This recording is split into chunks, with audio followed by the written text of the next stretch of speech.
Good morning, good afternoon, good evening, wherever you may be in the world. Friday, the 5th of January. It's game day. We have an FA Cup game to play today. Good morning, Ash. How are you? Sorry, good afternoon to you, Ash, because it's my morning. Good afternoon, Ash. How are you? Afternoon, Jose. I'm really good. I'm all pumped up for game day. I could care less about what's happening in the transfer market because yesterday I was so tense about transfers. I broke into my emergency chocolate stash, and now thanks to Levy, I'm fat. So I'm just gonna focus. So he can take the blame for that one as well. So now I'm gonna focus on the game today, and I'm excited. No more chocolate for Aishwarya. Fantastic, fantastic. Just so people are aware, we did a show yesterday morning at this time as well. And the reason why we're doing the show is just to get the show out there for everyone, is that Colin is currently in the process. He's moved house on Wednesday, and he's extremely busy packing and unpacking with help from his loved ones and his friends. And also he's working, he's got a day job, so he's working in the meantime. So with that, Colin couldn't commit to doing a show at a normal 4 p.m. GMT time. So therefore, Ash and I have said, okay, we'll do one which is slightly earlier for me and slightly earlier for Ash, because when Ash comes on, it's Ash's late evening. So we've done a show in order to get a show out there to everyone. So we thank you all for joining us today. We've got a few things to talk about.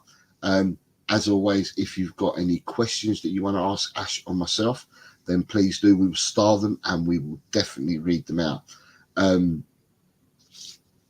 at the moment, I'm going to go and start off with the chat, because we have some chat so far. So we've got good. Hi, everyone. Big up and a happy new year. Levy out from Eugene. Good. It's good afternoon, Eugene. Yeah, it's good afternoon in Malaysian time. So good afternoon, Eugene. Tommy G is here saying that we were late. Yes, we were talking in the back room and we got waylaid with time. We have David Clark. Hi from Leicester. Everyone in the chat as well. Good morning, David. I hope you're well. Dry Roasted Peanut is saying, oh, an early one. Yeah, as I've just explained as to why we have an early one. Our man Chang. Simply can't wait for kickoff in 9.5 hours' time. About to hit the lights in half an hour in the hopes of waking up fully refreshed and rejuvenated for kickoff. Salutations for both Senora Garcia and Miss Ash. Thank you very much, sir. And then if we lose centre back as well. I hope you're feeling better. I'm going to put the banners up in a minute again. And then you've got, if we lose his centre back to Napoli, then Levy is a clown. He's up to his old tricks, penny pinching. We are desperate for a centre back. And then Abhishek is saying, come on, you Spurs. Come on, you Spurs. Yeah, that's a great start. Come on, you Spurs. So, yeah, as we started the shows yesterday, and we'll do it again today, we've got a big shout out to Queen Ellie. We hope you get well soon. I messaged you this morning. I haven't seen a message back, but I am hoping that 24 hours on that you are in mending and healing and on recovery. And as well to Chan, get well soon, Chan. Again to you, sir, 24 hours on. I hope that you are mending and healing and on the road to recovery. And if they have prescribed you the medicine that you require, I hope you get better soon, my friend. So big shout out to both these two lovely people in our community. We wish them all the best. And then we also have Audio Artisans here. Good morning, Audio Artisan. Right, I think we'll start with my first question of the day.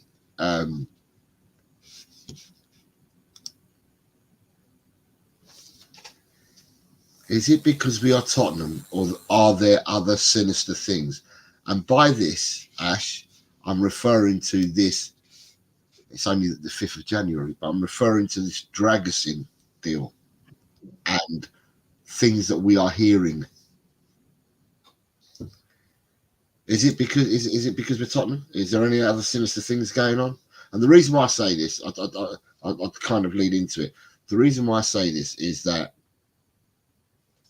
it's not only because I'm a Tottenham supporter, but every time I hear, and I think I hear from other clubs going for players, I never hear that, oh, another club's come into the bidding, and another club's come into the bidding, or, you know, there's a five-way tug of war.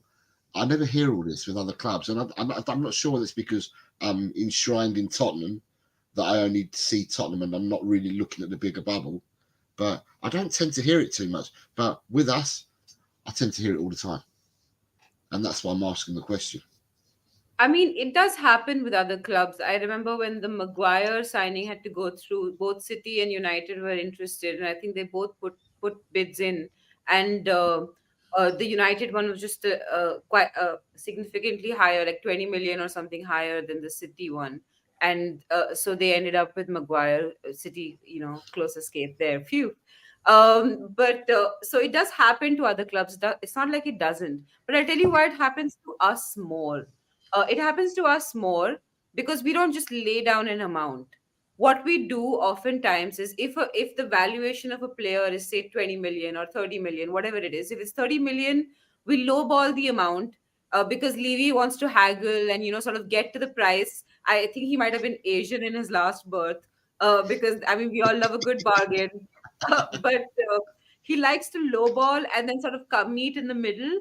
And the problem with that is, when you have time to do that, uh, you can haggle. But when there are other people also willing to steal that player away, the time you spend on haggling, other people just set down a price. Or like in Napoli's case, they say, here's two players and 20 million, let's go for this. um, like, they find a better offer out there, like Genoa can find a better offer out there. And that is the problem that we have as Spurs fans, that Levy never learns that sometimes you just pay the money and get the player. you know you have to know that time is also money, so that it has to factor into our transfer strategy, that time is money. Unfortunately, we don't see that. And there have been so many deals in the past where this has been true for us. And sometimes we get them over the line, like with the Pedro Porro, we got it over the line finally. But then there are also deals where it doesn't happen in time, and it will be something stupid, like with Dybala and image rights. And it just do your homework, set down a proper bid that the club will take seriously, and then have it go over the line immediately. Like, from what I've understood, personal terms had been agreed before that, if Fabrizio is to be believed. So all we needed to do was set down a price for Genoa, and they would have agreed. Like, if we had just offered 5 or 10 million more, this deal would have happened like 4 days ago. So that is the problem. This is a problem we see with Daniel Levy every single time. Do you see? So the way things are sitting at the moment, is the deal still alive for you, or is it dead? I mean, I think it's still alive. I think eventually we'll sort of drag it over the line. But but by then it'll be like, it's kind of like dead carcass, no? Like, what happens is, you can drag it over the line, but like the meat also rots. Like, we needed this player in for the Burnley game. We Yeah. needed this player to do a good cup run. We don't have that. We need this player to play against United, because if we go into Old Trafford with, for that four fullback defense, it's likely we'll concede. And what that results in, we don't know. So we need this player now. So every time you waste a few days, you're wasting time where we can get the player over the line and then have him in training so that he knows the system and he can start in a game. Who knows when the player will be ready to start? He may not be able to come in and just start immediately. He might need time to understand the system. Like, we don't, not every player can be Van de Ven. So I really think that this is going to cost us. Even a single week's delay is costing us. So it just, as more time goes by, it'll cost us more and more. Yeah, my thoughts on it is because the fact that it's been reported. I mean, you never know because we're not close to the deals, but because the fact that they've reported that the personal terms have been agreed, to me that puts a solid foundation on the chances of us getting the player.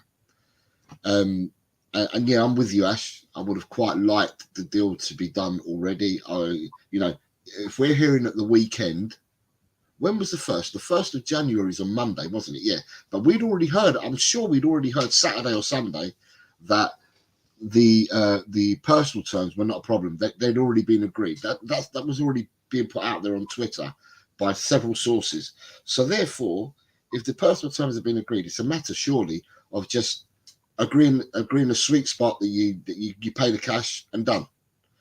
Yeah. And so to me, why we're discussing this on the 5th of January, I don't know. I thought that this should have been done. I for one think that, and I hope that I'm not wrong here, I think that the deal will be done. But instead of it being done for the Burnley game, I just think it will be done in time for the Man United game. But look at us last season, how impatient we were with Porro. We went the whole 31 days, and we're impatient. We're impatient now. It's only day 5. But Yeah. yeah, like I said, to me, it's just really weird, and it's probably because I'm only looking in the bubble into Tottenham that it seems to be whenever we go for a player, somebody else comes along. I mean, I remember going for when we were looking for at Raya. Oh yeah. In the summer, all the eggs seemed to be in one basket for Raya, and then all of a sudden other clubs were all mentioned. And when other clubs were all mentioned, not that anything happened at the time because it took a lot later in the window for Raya to actually leave. But as soon as other clubs were mentioned, then it all went up in smoke, didn't it? So yeah, I mean, someone's put an interesting comment there, which I will get to, and I'll probably ask the question now, and the interesting comment that someone's made. But we've got some more people put stuff in here. So you've got Tommy G saying good morning again. Tommy G, you're quite right. We were late. I don't know whether you caught the start of the show, but we said we apologise for being late because you told us that we were late. You have David Clark saying, did you know that it was 19 years ago from yesterday that the goal that was never scored, yeah, at Old Trafford, but Pedro Mendes scored, the goal was never given yet. I remember that day like it was yesterday, that goal. Tommy G, is Levy on an ego trip again? Why must every deal be a war with this guy? Audio Artisan says, are we seeing the shades of Skriniar deal? The deal that wasn't. My God, I wanted Skriniar so bad, and when we ended up with Rodon in the end, I was like, wow, that's a real drop. That's insane. Yeah. And then you've got Quez Ali. Good morning, good afternoon, good evening, Quez Ali. Big up to you, sir. Senor David Shear, huge up to Jose and Ash. Good evening to you, David Shear, and from my good morning here to your good evening there, mate. I hope you're all well and all good. David Clark, you never hear another club has come into the bidding. It's because when other clubs want a player, they pay the asking price. But Levy is a clown, a 21-year-old with a great future, only asking for 30 million euros. Yeah, just pay the damn money. Sorry, pay the money. Like, just pay it. Oh, you're all right. We're not monetized. You're fine. You can do whatever you like. We've got Ellie. Look, big up Jose and Ash and all in the chat. Literally did a promo. Some more will join you, Hans. Thank you very much, Ellie. I sent you a message this morning, and I hope you're all well. My phone's not with me at the moment, and I will check to see whether you messaged me back. Chan's coming in. We're telling you watching this live right now and is streaming or on delay, playback in the future. Hit the like for this video and subscribe to both Talk and Ball and Talk Football channel, please. Thank you very much, Chan. You're very kind, very kind. Hello, Chang and Abhishek from David Shear. As a good day to Ellie from David Shear. This is where I saw the comment. Is it smoke screens for, say, Tosin? Smoke screen for Tosin. Maybe. But the thing is, I would have believed it was a smoke screen if Fabrizio hadn't tweeted it. If anybody else had tweeted it, I would have been like, oh yeah, it's a smoke screen. We're going for somebody else. And we did that with Raya and Vicario finally. But I don't think it's a smoke screen because I feel like Todibo was the smoke screen for Dragusin to begin with. Because we realized Todibo will take too much time, and so we went for Dragusin in the first place. So I don't think it's a smoke screen for a smoke screen for a smoke screen. Otherwise, it would be like Levy's trying to do Inception. You've got David Clark saying personal terms and medical has taken place with a certain player I won't name, but he walked away to sign for Chelsea, and that is a Fulham. He's a Fulham player now. Yeah, the player whose name begins with a W, who apparently hates Tottenham. You've got uh, David Shear saying crazy David. Ellie, Ainge needs time before the Man United match to work with Dragusin so he can hone in on the instructions and how we play and get used to playing with VDV, Porra and Davis as well while Romero recovers. Yeah. Chang saying, I'd never guessed that Queen Ellie and I are both suffering recovering from the same ailment. But if we were THFC squad players, we're out with similar injuries. Well put, Chang, well put. G'day, David. Much love from Ellie. And then David's going back. Ash, you're so frustrated, Quebec. Thank you, Ash.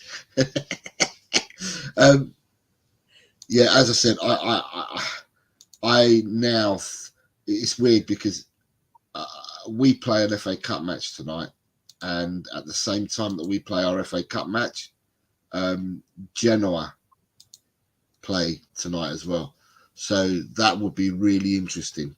I don't know who they're playing. Is it Bologna? I think they're playing, or someone like that. I don't even know if it's a derby. But a lot of people, I heard a lot of people saying earlier on this week he won't sign till after the Friday night game.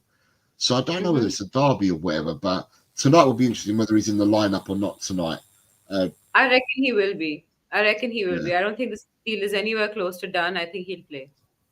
Yeah, I was going to say, I think that if the player belongs to you, then there's no reason why you wouldn't play him. So, yeah.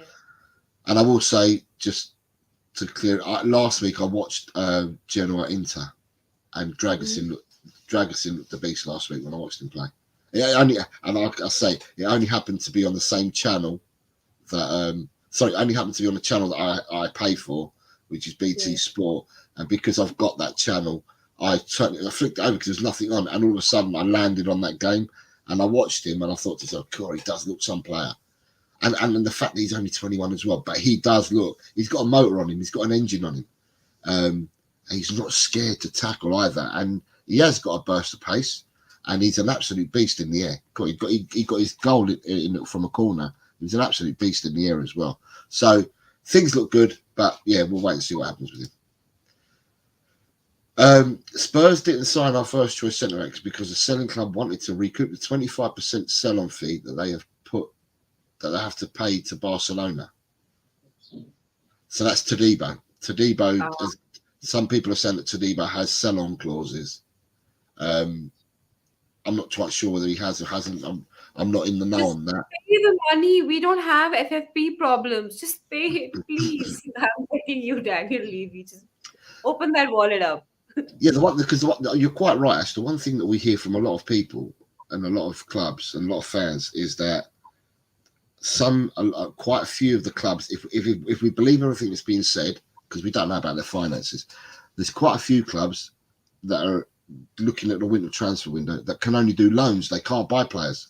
They can only do loans. But we're not in that position. We can actually buy players. If we spend the money, we can buy players. We're not in that position at the moment. So, yeah, you're quite right. I'm going away from Tottenham for a second. Did you see the Everton versus Crystal Palace foul? Yeah, I don't know whether you watched the match or the highlights or whatever. I did see the game. It was honestly, I feel like VAR should be taken away from cards. They show the foul in slow motion. There's this person sitting in a room somewhere that tells the referee to have a second look, and the minute you tell the referee to have a second look, the referee is going to go there thinking that it's certainly a card. That's why they told me to have a second look. So he doesn't change Like he doesn't disagree with the people sitting in the war room when he's told to have a second look. So I think they should take VAR away from cards. Just have it for offsides, have it for like goal. The goal line technology is amazing. You know, thinking this is the day that that goal that never was will happen. So I think goal line technology is great. I think that offside, it the automated offside should come in, and then it'll be fine for the offside as well. But they should take it away from fouls. Like anything that doesn't have to do with scoring a goal, they should not have for VAR. Just if a Yeah, goal is scored, check the goal. Everything else, let the referee handle. yeah. I mean, I watched it yesterday, and I thought to myself, I didn't watch the game. I watched. I saw the foul, a bit like you. As soon as I saw people, my phone was pinging that something had happened. Although it was on terrestrial television, so it was easy to watch the game. I have a family and I have a wife, and if the wife says she wants to watch something, the wife watches it. I could have watched it. We have a telly in every room in the house, but Yeah. you know, when my wife comes back from work, we like to spend time together. So therefore, I sit down. Oh. I sit down and watch the boring crap that she watches. Sorry, it's good programming. And and so it's only because people kept messaging it, and because people kept messaging it, I had a look at it and I saw it and I thought to myself, absolute shambles. It was shocking, shocking. Um, I don't think it's just yesterday for me. Um, I think the game. I think VAR ruined the game a long time ago, and for me, the ruining of it is more to do with taking away the emotions that are in the game. That's for me. That's for me where VAR is ruined it. I don't look at the decisions. I don't look at the offsides, handballs. You know, all the minute stuff that they're looking for, five phases back and stuff like that. That's not for me. For me, that ruins it. But the biggest ruin for me is when you take the emotions away from the game. When you score a goal and then you have to wait 5 minutes to then celebrate that goal again, or you celebrated already and you wait 5 minutes to de-celebrate, if that's a word. That's where I believe that VAR has ruined the game. And for me, once that's happened, take it away. Yeah. Yeah, I agree 100%. Like, have you ever seen, if you see the championship games, if you see the WSL is so comforting to watch because every goal is a goal, every foul is a foul, every not foul is a not foul. You know, like everything is exactly as the referee says it is. And sometimes it's right, sometimes it's wrong. But, you know, these things balance out over a season.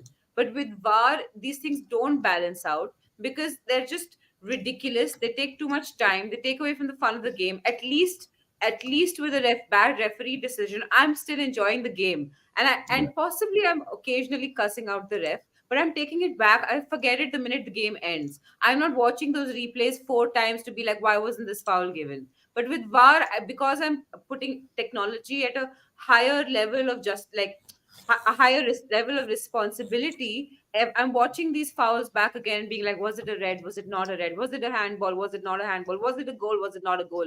I just don't want to think about it. I want to watch the game. I want to have fun with my mates, and I want to like, like talk about how we won or how we scored after the game. That's all I want to do, and I think that's what most fans are like. They don't want to be discussing the minute details of what a handball is or what like when is it a goal, when is it not, when is it offside, when is it not, are you obstructing the keeper or are you not.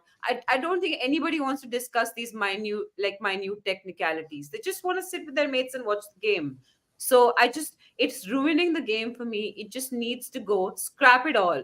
Like, keep goal line technology, remove everything else, just scrap it.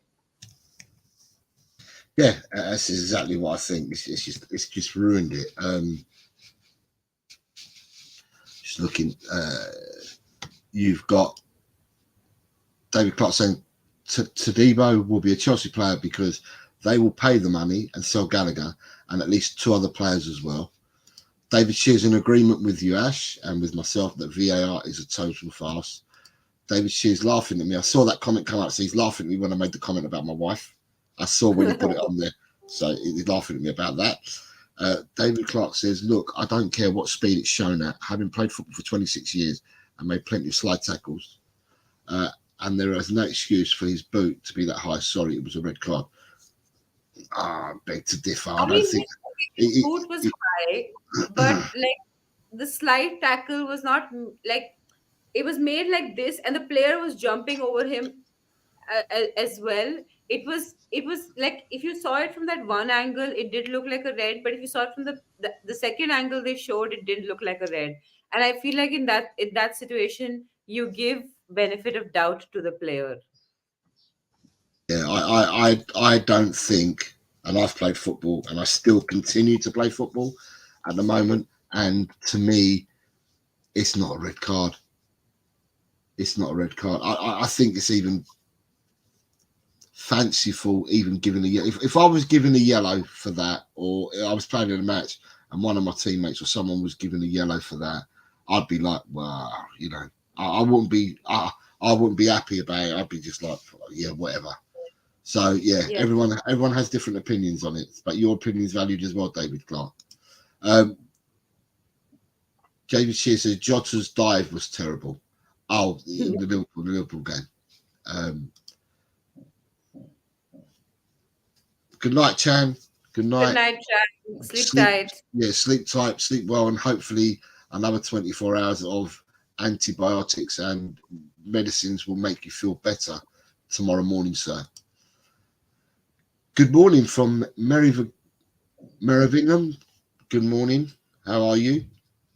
Um, just throwing it in there that if people are watching on LTL, which I can see that people are, if you haven't subbed already, come over and sub to Talk and Ball and support Colin Ash and myself over here at Talk and Ball. And I will put the link up for LTL Cochrane in a moment. You have, Ellie says, COVID is a downer, Chang, but it won't keep us away from our friends. And we were both here supporting all at Talk and Ball. Thank you very much to both of you. We know that you're both not feeling very well. And we did put banners up at the start to get everyone to send warm and positive vibes your way. David Clark, what you are not saying is the only reason we have VAR because fans, coaches, ex-pros all scream for technology, and when it came in, now you're all moaning about it. Do you know what? Let me tell you that, David, I was all for technology coming in, but the technology that I was all for coming in was a la what happened 19 years ago. That's the technology I was looking for. So the technology I was looking for was the goal line technology. That was a clear goal. I can go back to the Frank Lampard goal against Germany in the World Cup, 2002, 2006, back then, or 2010 even. That was a goal. That was clearly over the line. That's the kind of technology that I was screaming for, was goal line technology, because I thought that would help. Because as soon it works, it works now, doesn't it? Actually, the ball crosses the line, it beeps to the referee's arm, and he knows whether to give it a goal straight away. There's no argument. Let's stop. Let's look at it and do this. That. There's no argument. The goal's just given or not given automatically, in real time. That's what I was looking for when you're talking about VAR. I was never one of these that was looking for VAR to come and control the way that the game is played. Yeah. Is that what, are they your thoughts as well, or?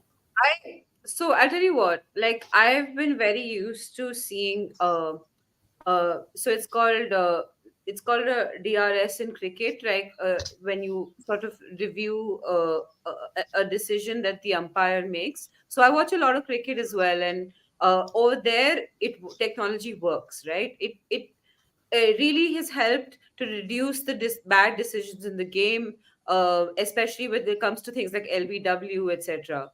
Like that's leg before wicket.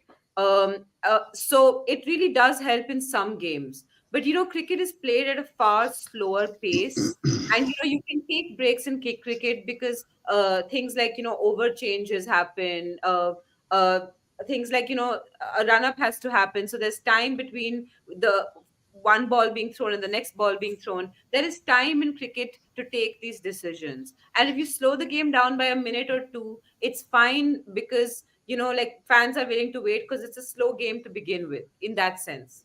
But, with football's a very, like, it's a fast energy game. And what, as the EPL as a product, separate from all the other leagues, the EPL as a product, w- it was it was designed to be one of these, like high energy, frantic sort of leagues, where things happen, box to box.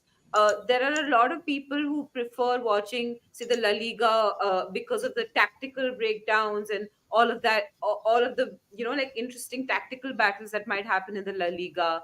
Or, if you think about the Serie A and the physicality of the Italian league and great Italian defending, some people prefer watching that. But what drew people to the EPL is that there are all of these tactical battles, but it also happens at a very high high frantic pace. So what you're doing by introducing VAR in the EPL, especially, is that you are slowing down the game and you are devaluing the product. So that's one thing. And the second thing is the VAR breaks are causing. I truly believe that the VAR breaks are exacerbating existing injuries, because they put a lot of pressure on players' bodies by cooling them down and heating them up, and then cooling them down and then heating them up. Like that Chelsea game, 4 or 5 times we stopped because of VAR, and every time that we were having these stoppages, the players' bodies were cooling down again. And so I do genuinely believe that it's not that I'm against technology. If you can find a way to fix these problems and then still have VAR, I'm not against it. I'm not one of those. Like, I would have preferred scrapping it because I didn't want it in the first place. But since it's here and we have to all live with it, I would rather that you found a better way to make this happen. I don't think even David disagrees that these things can be improved upon. I hope at least that David doesn't disagree with that. Hmm. So David Clark saying no, his leading studs were higher than the ball. It's that simple. All right, here we go. Right, can I say before I butcher this, my children all love The Matrix, and my oldest is 38. So I've gone through all my children watching The Matrix. I haven't watched it. I know who's in it and stuff, but I've never watched it. So Merovingian, the Matrix villain buddy, is that right, or have I butchered it? Have you ever seen Merovingian. Merovingian? Okay, you've watched it then. Merovingian, I mean, 1980. I don't remember the Matrix villain that well, but I have seen the Matrix. I've actually seen the Matrix a couple of times. But like the first movie I've seen like a gazillion times. The second and third, not so much. And the fourth one, I haven't actually. I've only caught it in bits because it has an Indian actress called Priyanka Chopra in it. But the role turned out to be very small, so I stopped watching. It was really bad. Right, well, I'm going to call you Mero, but welcome. Thank you for being here. I'm going to call you Mero. It keeps it nice and easy for me. And Mero comes in again with VAR is a great idea, but it's being used to favour some over others. David Shears, similar systems are ruining all sports, i.e. tennis, Aussie rules, cricket. It has sidelined and diminished referees' decision making. Yeah. David Clark, I saw the greatest slide tackle of all time in Rodriguez of Leicester City. This guy took the ball as clean as a whistle, didn't injure his opponent. It's simple. Players today don't know how to tackle. Audio's coming in with there needs to be ex-players involved in the VAR process. Yeah, I'll agree to some extent that the people that are involved in the VAR process, apart from the referee on the pitch, the people that you get in the goal line in I don't know, Stockley Park or wherever they are, they don't. From when they release the audios, have you seen the programs when they release the audios? Because they're normally on Sky Sports over here. A week after the game, they release the audios. So no, I don't. I mean, I don't. You can see them. Some people put them up online for specific incidences, so I catch those. But we don't really have like a dedicated program where they release the audios here. Okay, so they put a program on about a week after events happen. It's called Ref Watch, and they put it on Sky Sports. A program that's usually on weekly, and they have, I think it's Dermot Gallagher there, and he talks to.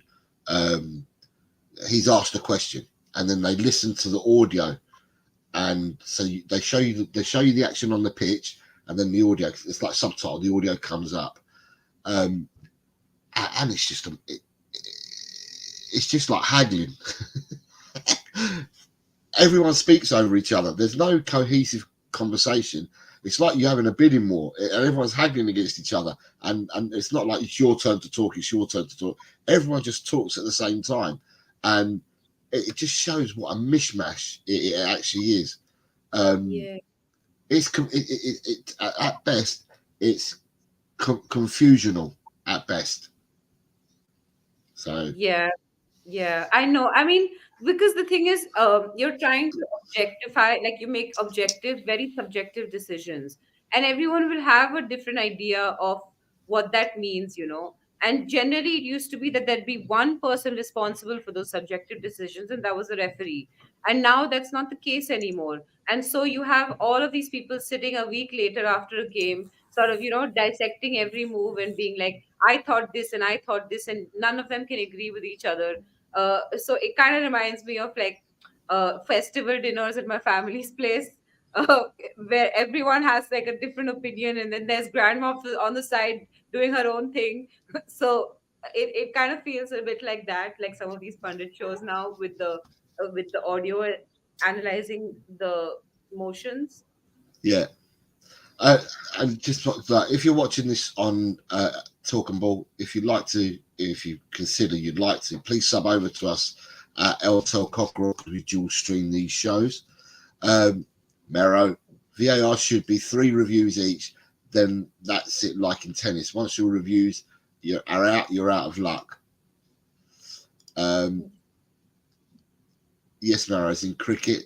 David's come back in. I watched these ex-pros on panel shows saying we must have VAR because it's costing teams relegation of millions of pounds and make ex-pros VAR officials. It's hilarious. Football haven't a clue on the rules. I'm going to come to that in a minute about ex-pros. I just want to catch up with this. Ex-pros can't judge. They will be biased. They are biased when they are pundits on live TV. Be worse when it's behind closed doors. Quez Ali's coming in saying, keep goal line technology, add offensive offside technology from the World Cup, limit how far back VAR can rewind Yeah, the I tape. agree with all of this. I agree with all of this. Daniel Sandoval, good morning, Daniel. How are you, sir? Nice to see you. Right, I'm just calling you Mero. It's Merovingian. Uh, the G is just pronounced Gyan. I'm calling him Mero. Right, David Clark, I totally agree with you on VAR. I never wanted it in the first place, but you have to abuse with the laws as they are written now. If you are a millimetre offside, then you are offside. Stay onside, simple. Good evening, Tigaro, or good morning from us to your good evening, Tigaro. Thank you very much for being here. It's nice to see you. David Shear, good night, mate. Take care. Thank you for popping in. You're a good Night, man. David. Take care. Ellie's come. Merson always puts his Arsenal hat on when making predictions in us, whereas Ian Wright gives a more balanced opinion. Yeah, when Merson tells me a score line, I just go opposite. It always works. I always feel happy when he wants us to, like he says we lose. I always feel happy because I know we're going to win that game. It's the best. You've got Kay. I'm going to call you Kay. Saying great content. David Clark says, I've watched a game on BT Sports where there were 5 ex-pros and they spent the whole game arguing with each other. It was hilarious. Eddie saying, share the link with your friends and Spurs fans if you can. Yeah, that'd be great. Thank you very much. Mero saying, only the ref should ask for VAR and he only gets the use of it limited amount of times. And if they are found out to be abusing it, relegate them to like the teams are. None of your VAR check, only the ref can ask for it. You said earlier, Ash, and it was a comment that was made by Quez. To me, this is a simplified version, and I totally agree. From watching the World Cup that's just gone, Quez, it seemed that long ago. The World Cup was 13 months ago. Yeah. From watching the World Cup, everything was far quicker, wasn't it? Yeah, exactly. Because it was all automated. The offsides were automated. It happened within seconds. You knew whether it was a goal or not immediately almost. So this whole drawing lines, and is the line okay, is the angle okay, is the camera angle okay for the lines to be drawn? I don't want it. I just don't want it. Let the computer do it. They do it better. In the Women's World Cup, Ash, um, they had this as well in the Women's World Cup, and then the referee then spoke. Do you agree with that? And the only reason why I say it is, to me, I'm an old man and I grew up playing football where you wouldn't have a lot of, I'm going to call it Americanisms, because in America, when you play an American football, when the flags get thrown in, Okay. the referees then hit their mic and tell you what's happened. Hmm. You know, and that seemed to be what happened with the football in the Women's World Cup. Something, with decision went one way or another, then the referee will then speak and say why and why not. Are you for that? Does that slow the game down as well, or are you for it? The referee So explaining why decisions have been given. I'm for it till the I mean, I'm ambivalent to it, sort of. It's okay if she's doing it while the match is happening. She quickly just goes, oh, it's offside, or oh, it was a foul, and the game moves on. But I don't want the after the game half an hour the ref is also doing a press conference, and you're uh, sitting and sort of going over everything the ref did, because honestly speaking, they're human. At the end of the day, they're going to make a few mistakes here and there, and if we're all going to get on their backs all the time, then it's going to be really hard for them to do their jobs. And their jobs aren't easy jobs, and they don't get paid. They get paid a decent amount, but not the way that players do or the coaches do. So I do think that we should just let it be just that small explanation that happens maybe while they're giving the decision, and not this whole thing after the game that some people have suggested. That's too much, I think. Fair enough. And then you got David Clark's coming with the only one rule I want introduced into VR was that when a player receives a second booking becoming a red card, that the second yard should be reviewed because it can't be at that moment. Interesting. Interesting. Mero's coming. Then the rest are held accountable, and if they get most correct, reward them with a bonus, etc., which improves it overnight.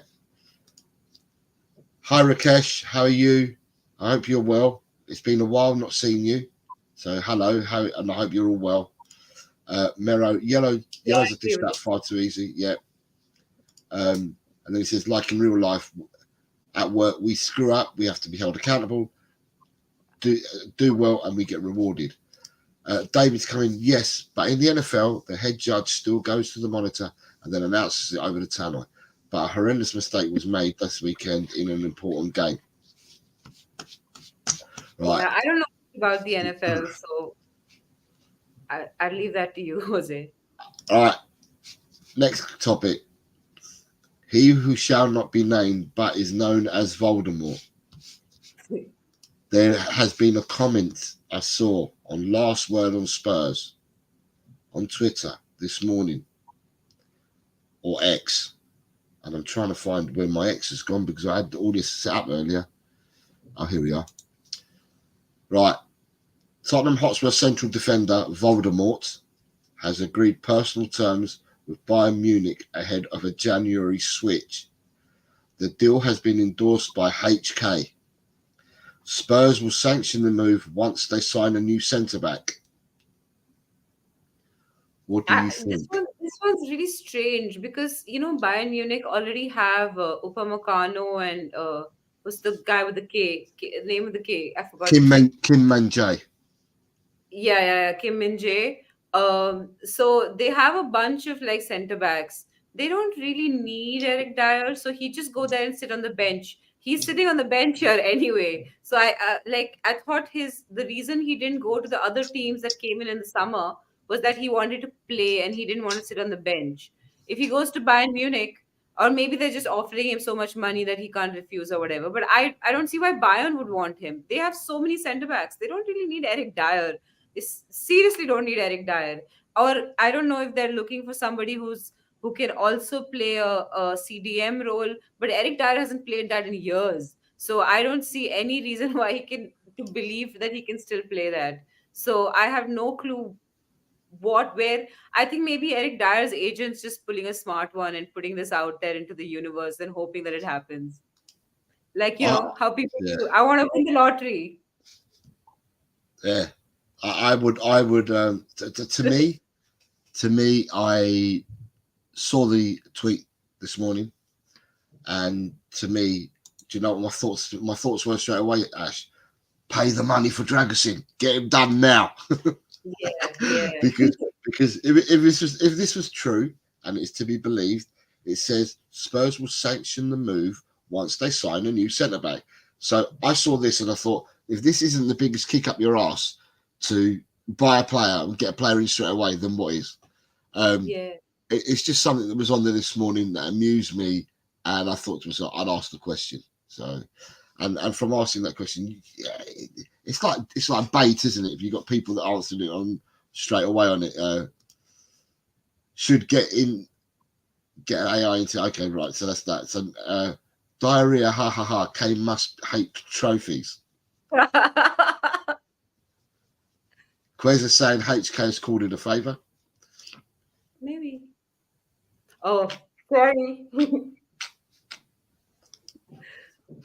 Bayern Munich have 3 world-class centre-backs and 2 others that are good enough to play in the Premiership. He's a cracking player, no wisher person on the Germans, so since Churchill called them out.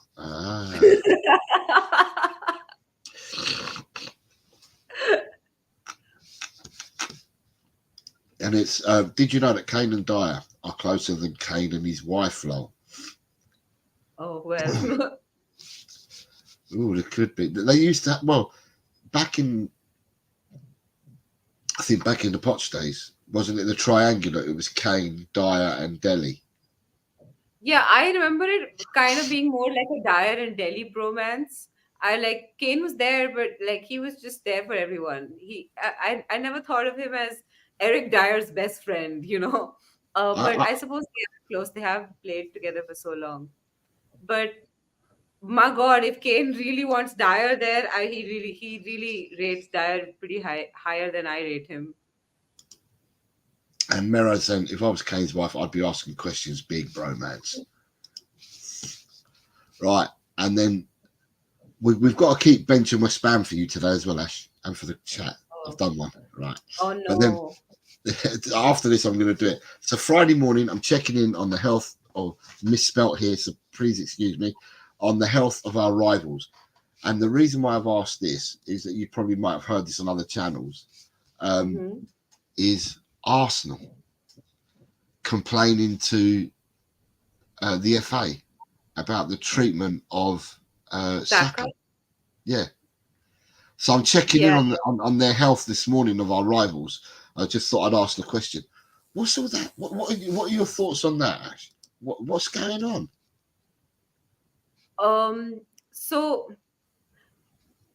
I mean, it is, I don't know much about. I don't know if Saka is like the third most fouled player, I think, according to that list that Arsenal put out, and they when they complained.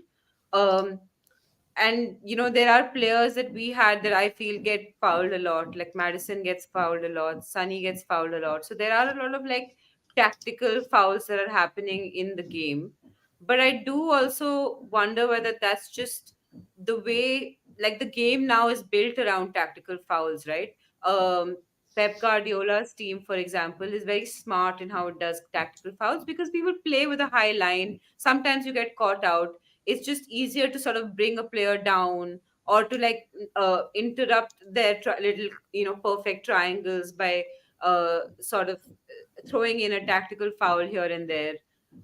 And then because then they'll have to restart the play, and so they'll probably pass back, and then it'll be another 2 3 passes amongst defenders. And like, that's the way the tactics break down in most teams, and when we're passing out from the back. And I think that's why tactical fouls become so important in the game. So, but I feel like filing a formal complaint is taking it too far. Like, it just feels a little bit like crying because they've lost a few games. If they had filed this formal complaint when they were on the top of the table, I might have taken it more seriously. It's just that, when you've lost a few games and then you file a formal complaint, it feels kind of disingenuous. I saw it on Twitter this morning that West Ham fans have clipped um, a piece of because they played West Ham, didn't they, recently? Played Arsenal recently, and Saka is running through the defence. It's here. It's West Ham Central. I put it on it, and they're showing Saka running through the defence in the 81st minute. He's running through the defence, and he throws himself. He dives on the floor. As a West Ham player goes to tackle him, the West Ham player doesn't follow through with the tackle. He dives and goes on the floor, and their comment is reminder that Bukayo Saka didn't get booked for this last week. Yet Arsenal are asking for him to receive special protection from referees. It makes no sense. So they actually put a clip out there, and the clip does show clearly Saka diving. Clearly shows him diving.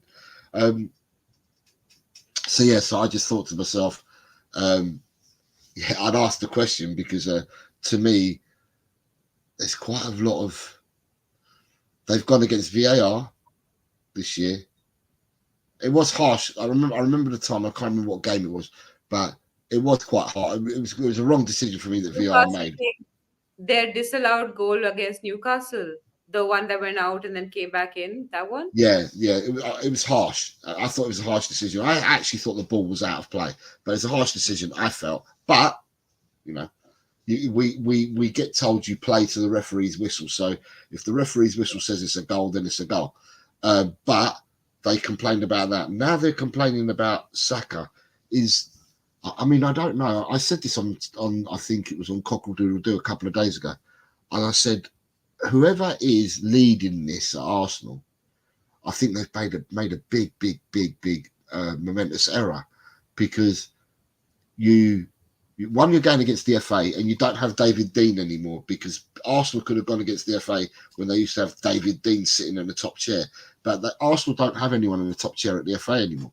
So therefore, they're going against the FA to me, but then also as well, they're going to become a ridicule for other clubs, because other clubs are going to laugh at what Arsenal's statements that they're coming out with.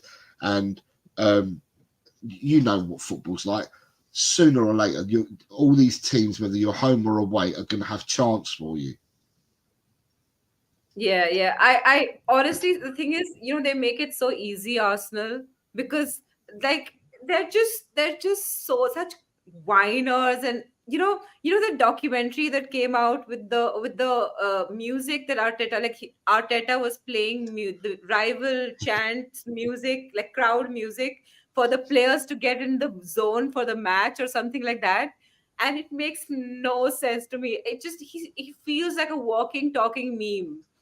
And Yeah. he just make it worse for themselves, because they're always complaining about these stupid things.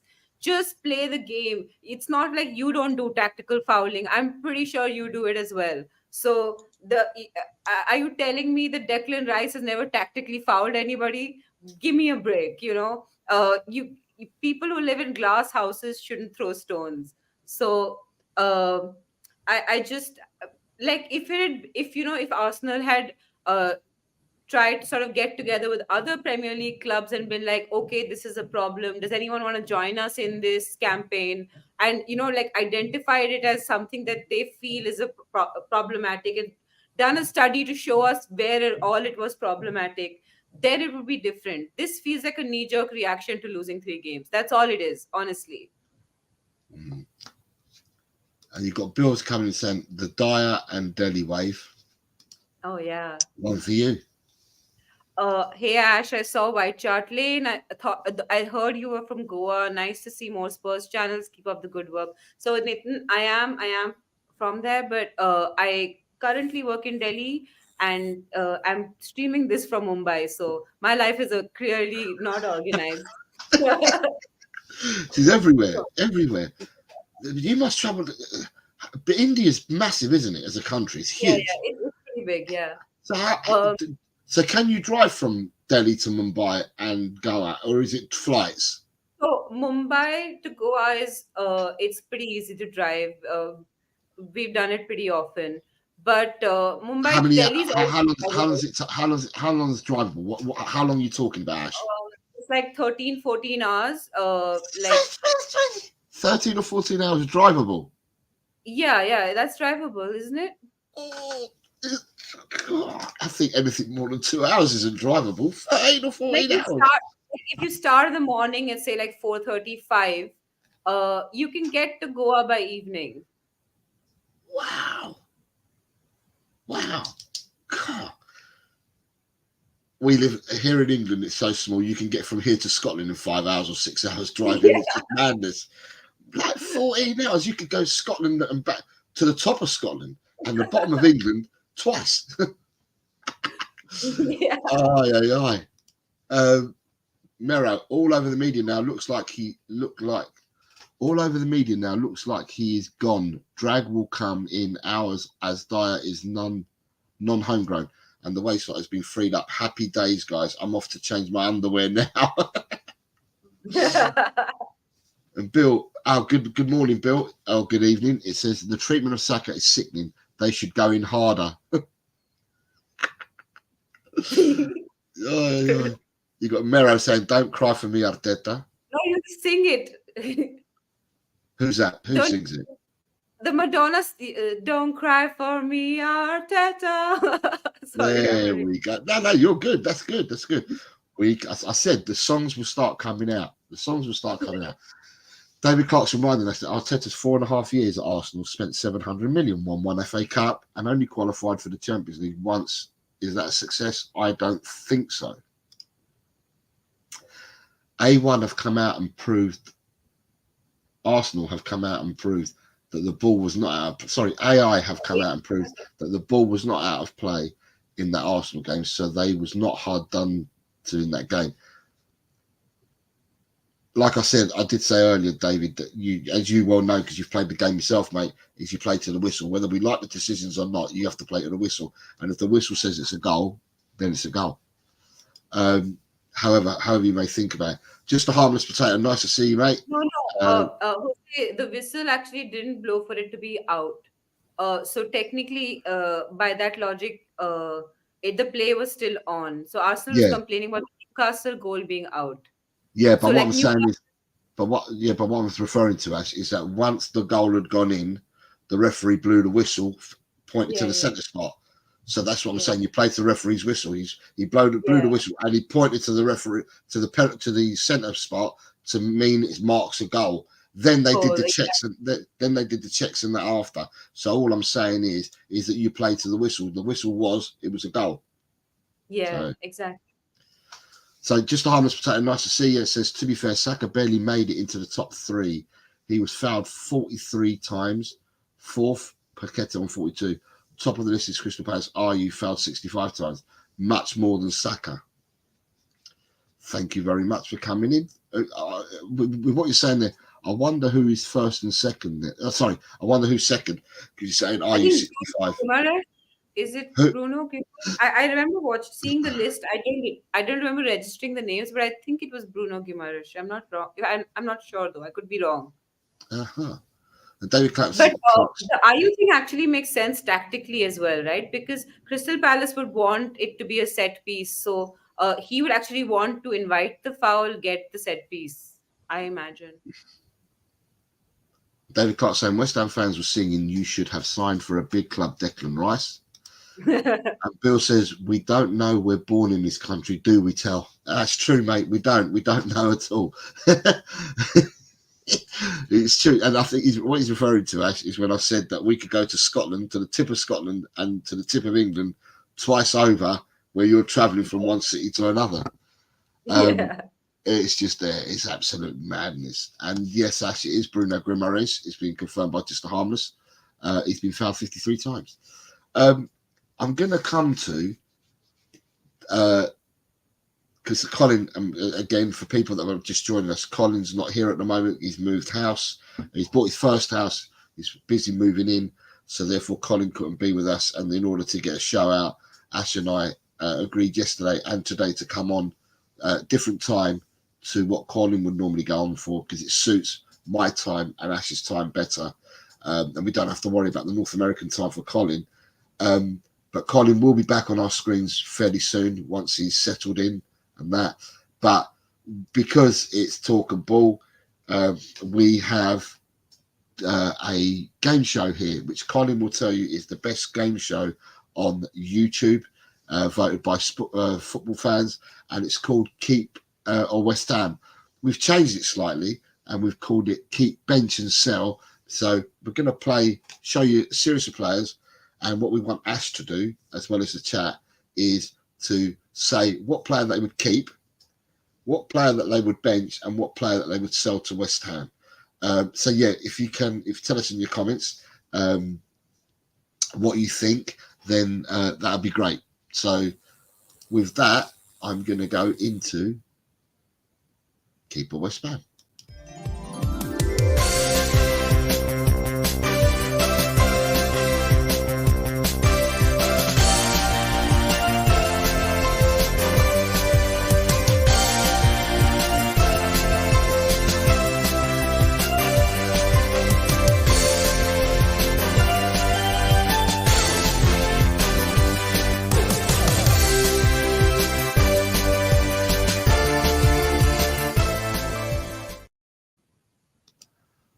Do you know what? That video gets me all the time, and I think what we need to do, Ash, is best video to a game ever.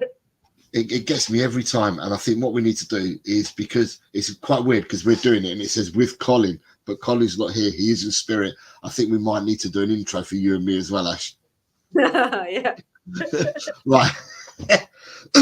Excuse me. Right. So for today, the three players that we have to keep, bench, or sell are,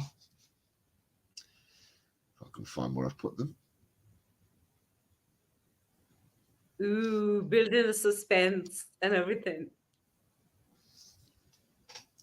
Oh, yeah, I see this. So we have Toby Alderweireld, Rafael van der Vaart, and Jermaine Defoe. So who do you keep, who do you bench, and who do you sell?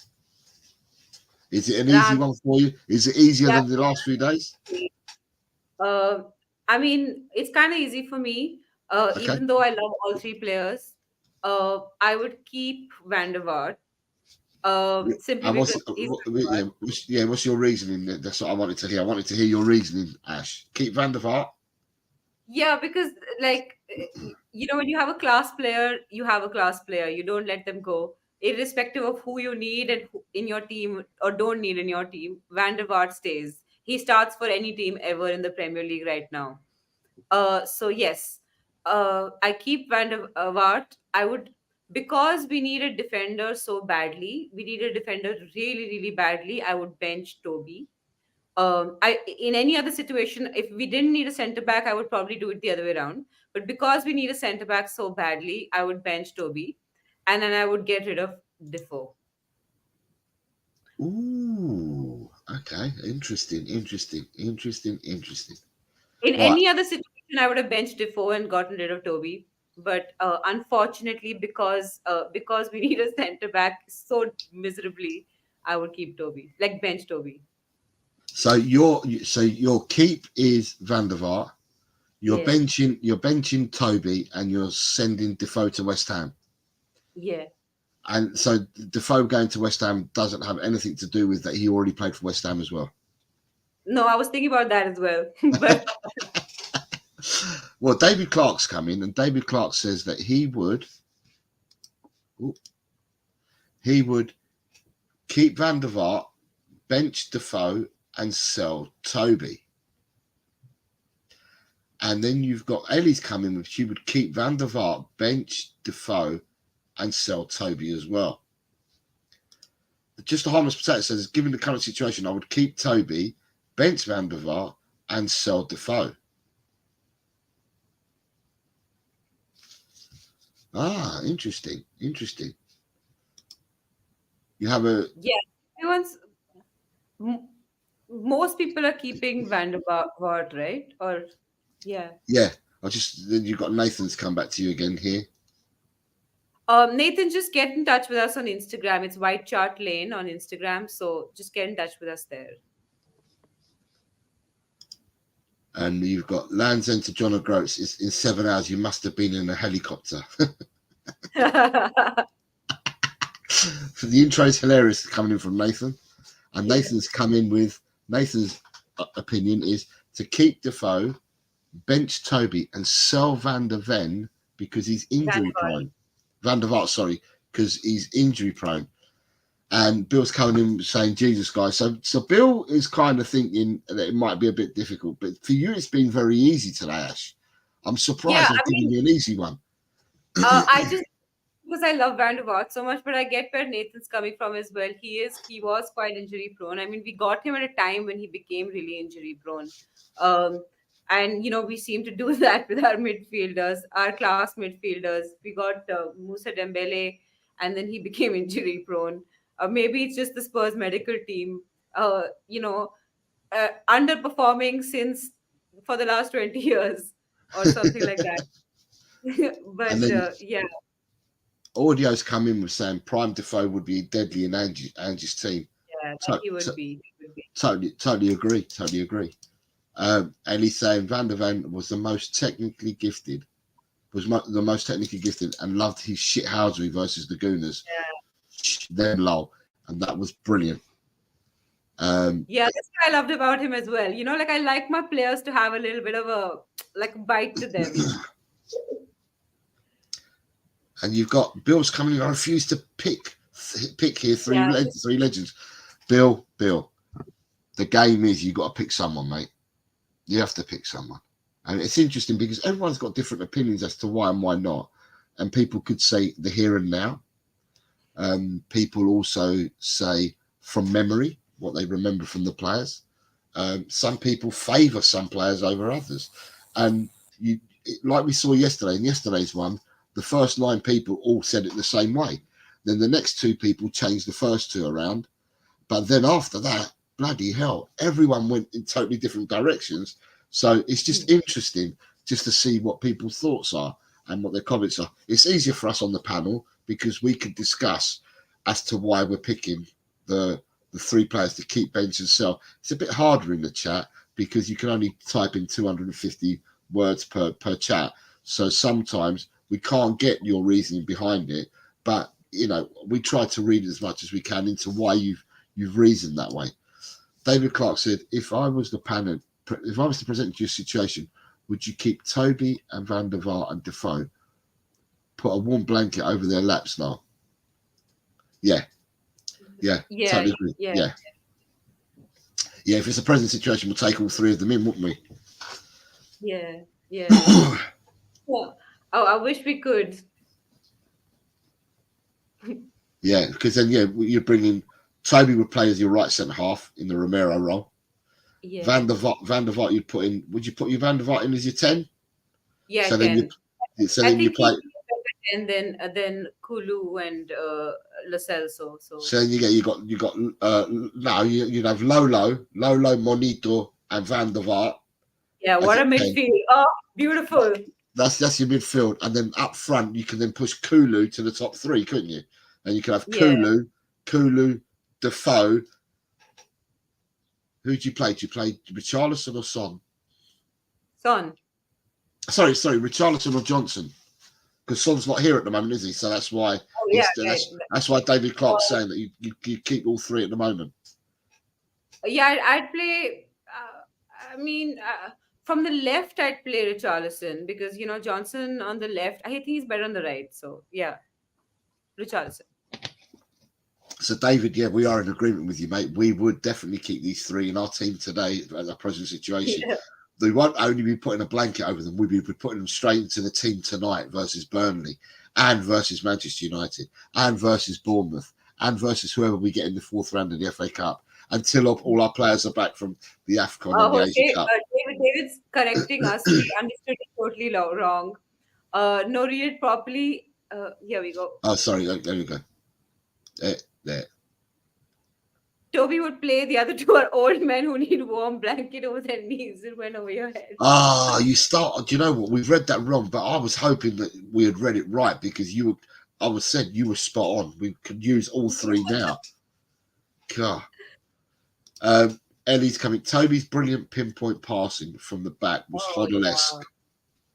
Yeah, that was beautiful. You know, when he used to get it right and it would just land in like the left winger's feet.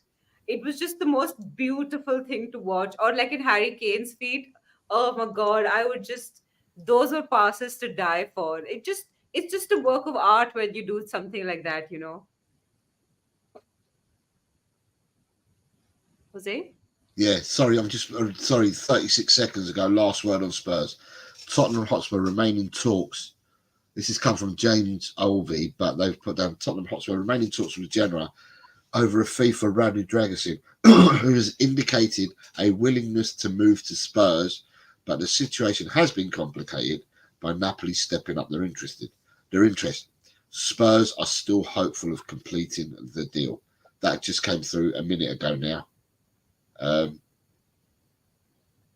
Sorry, yeah, I totally agree. with what you just said about Toby. Yeah, Toby's passing was superb.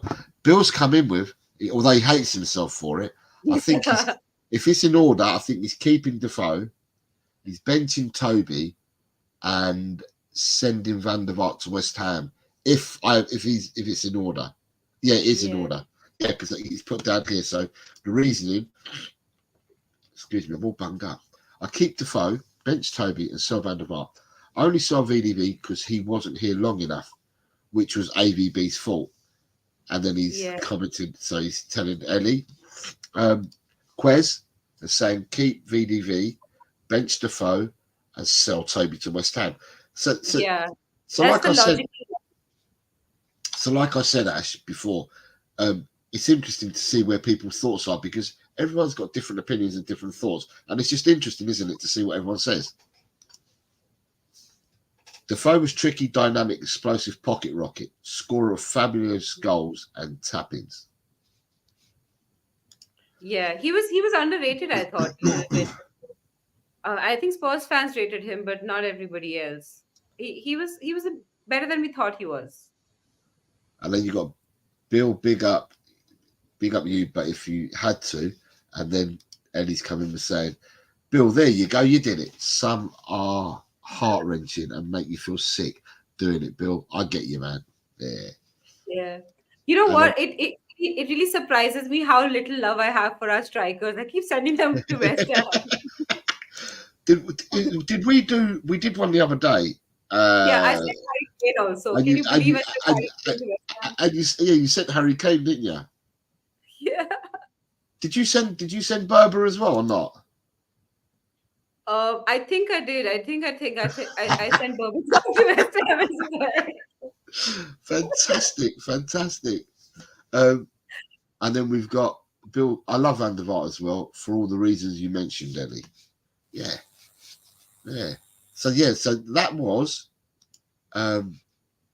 today's Keep Bench and West Ham. So thank you everyone for taking part.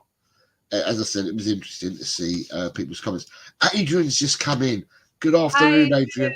Right, Adrian is going to the game tonight. So, I wish Adrian good luck. Adrian, we just finished it, so I'm going to bring it back up, the Keep Bench and Sell, and get your opinion, mate. So today's one for you, Adrian, is Toby Alderweireld, Rafael Van der Vaart, and Jermaine Defoe. Who you keeping? Who you benching? Who you sending to West Ham, pal? Who's news as well? Oh, whose news is here as well?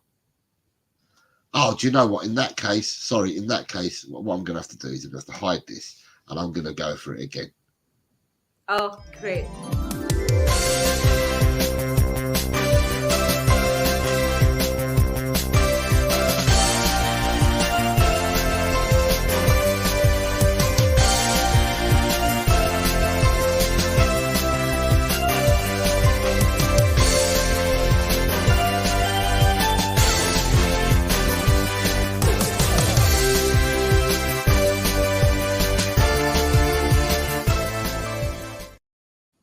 Oh, I love it. I love it so much.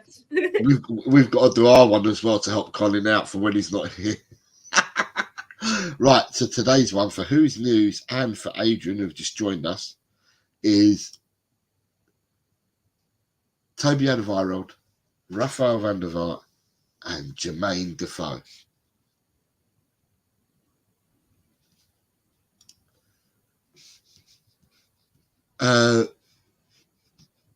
Who's News was saying, what team West Ham going to have? I'm keeping all of them. Yeah, Nah. three strikers. There'll be like four strikers.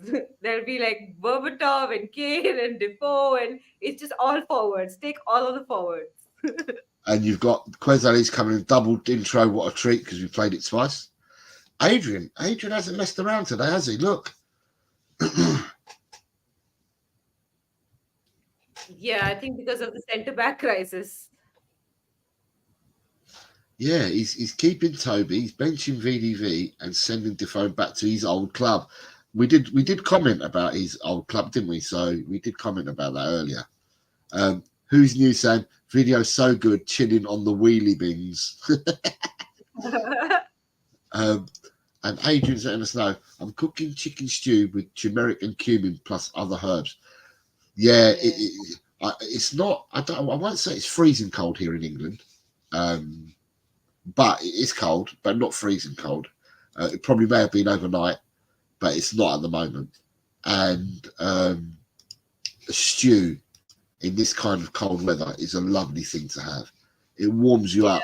It's a lovely thing to have. So, Adrian, I hope the stew goes really well, and I hope it comes out lovely, and that you get time to eat lots of it before going to the game tonight.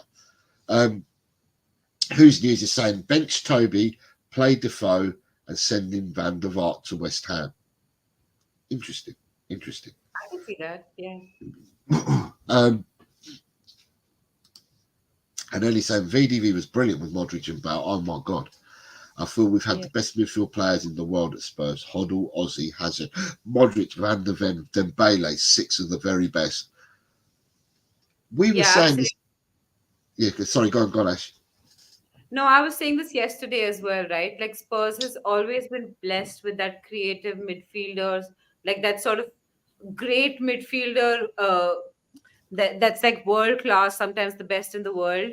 I said this yesterday as well. Like some clubs are best blessed with, like we have a lot of other great positions as well, but the amount of talent that we have in our legends in this particular sort of midfield creative role has been absolutely astonishing.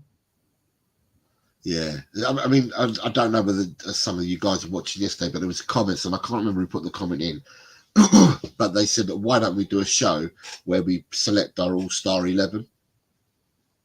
So we will do a show in the future, probably not into the too distant future, where we probably, between Ash, Colin and myself, will think of the best 5 goalkeepers, first 5 right backs, left backs, centre backs, and we'll then put it to the chat, and we'll probably go democratically on a vote. Whoever gets the most votes gets selected, and we'll select a team that way. But it's going to be difficult because I said yesterday that Tottenham are steeped in history of having some great players. They've had great football teams as well in the past, but we've always had great players. So yeah, it's it'd be interesting when we do that show. I've also got a keep bench and West Ham going to be lined up for when Ellie's feeling better, and it will be an older panel because it will be Ellie, Adrian, Ian Meth, Mark Cousins. It's going to be people that are older who can remember the players that I'm putting in there. And yeah, I mean, we haven't decided as to yet how far back we're going to go back to pick the players. Some people will say that what we need to do is we need to go back to our championship, our double winning side. So if we're going back to 61, that would make it we're going back 73 years. Yeah. So yeah, it'll be something like that where we do the top 5 defenders, top 5 of every position, and we'll pick I don't know, because we haven't decided yet. So we have to have a discussion about whether we're going to do it as a 4-4-2, a 4-3-3. It'll be really interesting because with all the midfielders we've got, it's going to be difficult to cram 3 midfielders. Yeah. So you might have to go 4 midfielders, and it might have to be the old way of 4-4-2 rather than the new way of Yeah. 4-3-3. I So also think we have a bunch of strikers that we would be lost off if we didn't play 4-4-2. Because with 4-4-2, we can play 2 up top strikers yeah, as well. yeah. So basically, but that's for we'll plan this, and that'll be for another show. But as I'm saying, that'll be the best 11. Will be for another show, and then also as well, like I said, we're going to do a keep, bench, and sell separately, which is primarily based at the older Tottenham supporters, who can probably educate the newer Tottenham supporters on why they would keep, bench, and sell. And obviously, when you write in the chat, you can only write 250 words. But if we've got you on as a panel and we do the keep, bench, and spam on that show, then it means that you can elaborate as to why you'd keep, bench, and sell players. So you educate the fan base that we have. So we're looking forward to that. There's shows that we're putting together, and they will be coming through soon. Obviously, Ellie, we need you to get better, and we won't do the show until you are better on the keep, bench, and sell that we've got prepared. So we've got Adrian is saying, plus the stew is easy and lasts me for days. Then I make a fresh batch with beef. David Clark, I look. can't eat the same food over and over. I get bored. I need to like change it up. So I might take the same ingredients and do something else with it, but I can't like eat the same food again and again more than two times. It says keep, bench. Oh, my keep, bench, and send to West Ham in Spurs coaches are keep Nicholson, bench Birkinshaw, and send Ange to West Ham. Give your answers. The reason why you've put these down, David, is because you're slightly older than some of the younger sport. So you'll remember Bill Nick and you'll remember Keith Burke, where a lot of people can only remember, or not a lot of people, but you've got some people that can only go back to Martin Yole. Some people will go back to when Ozzy was our manager. And then so some of the managers you're picking are way back further. I can't disagree with them 3, because if we're looking at the trophy cabinets, then the 3 that you've got there would be the 3 in order that most Tottenham supporters of a similar age or that know the history of Tottenham would go this way as well. So I don't see that changing from anyone, to be honest. Not from a lot of people. Agree? Yeah, I agree with that. I agree with that. Like Nicholson, I think it's so easy. As much as you love the newer coaches, even and none of them have lived in the time when Spurs have won trophies. So that just changes. It's the whole ball game changes. And in that Bill Nick time, we had perhaps the best team in England or perhaps possibly in Europe, just for those 1 or 2 years. And so I think that it's just you can't argue with something like that. I think those were our glory days. Like those were the when Spurs was at the peak of its powers. So Yeah. So you've got Adrian. Adrian's asking, guys, is Chang a member of the team or just a friend? Chang is everything. yeah, Chan is a top fella. Chan is always welcome to come onto the channel. And Chan, obviously, we as you're well aware, Adrian, we try to go as far and wide as we can. And to have a Malaysian point of view is more than welcome on the channel. So he's just not well at the moment.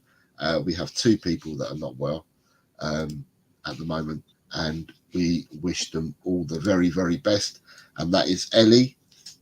So it's a get well soon again to Ellie. We want her back on our screens. And there's also, for the show, our show also says get well soon to Chang. We want him back on our screens as well. So I hope that answers the question for you, mate.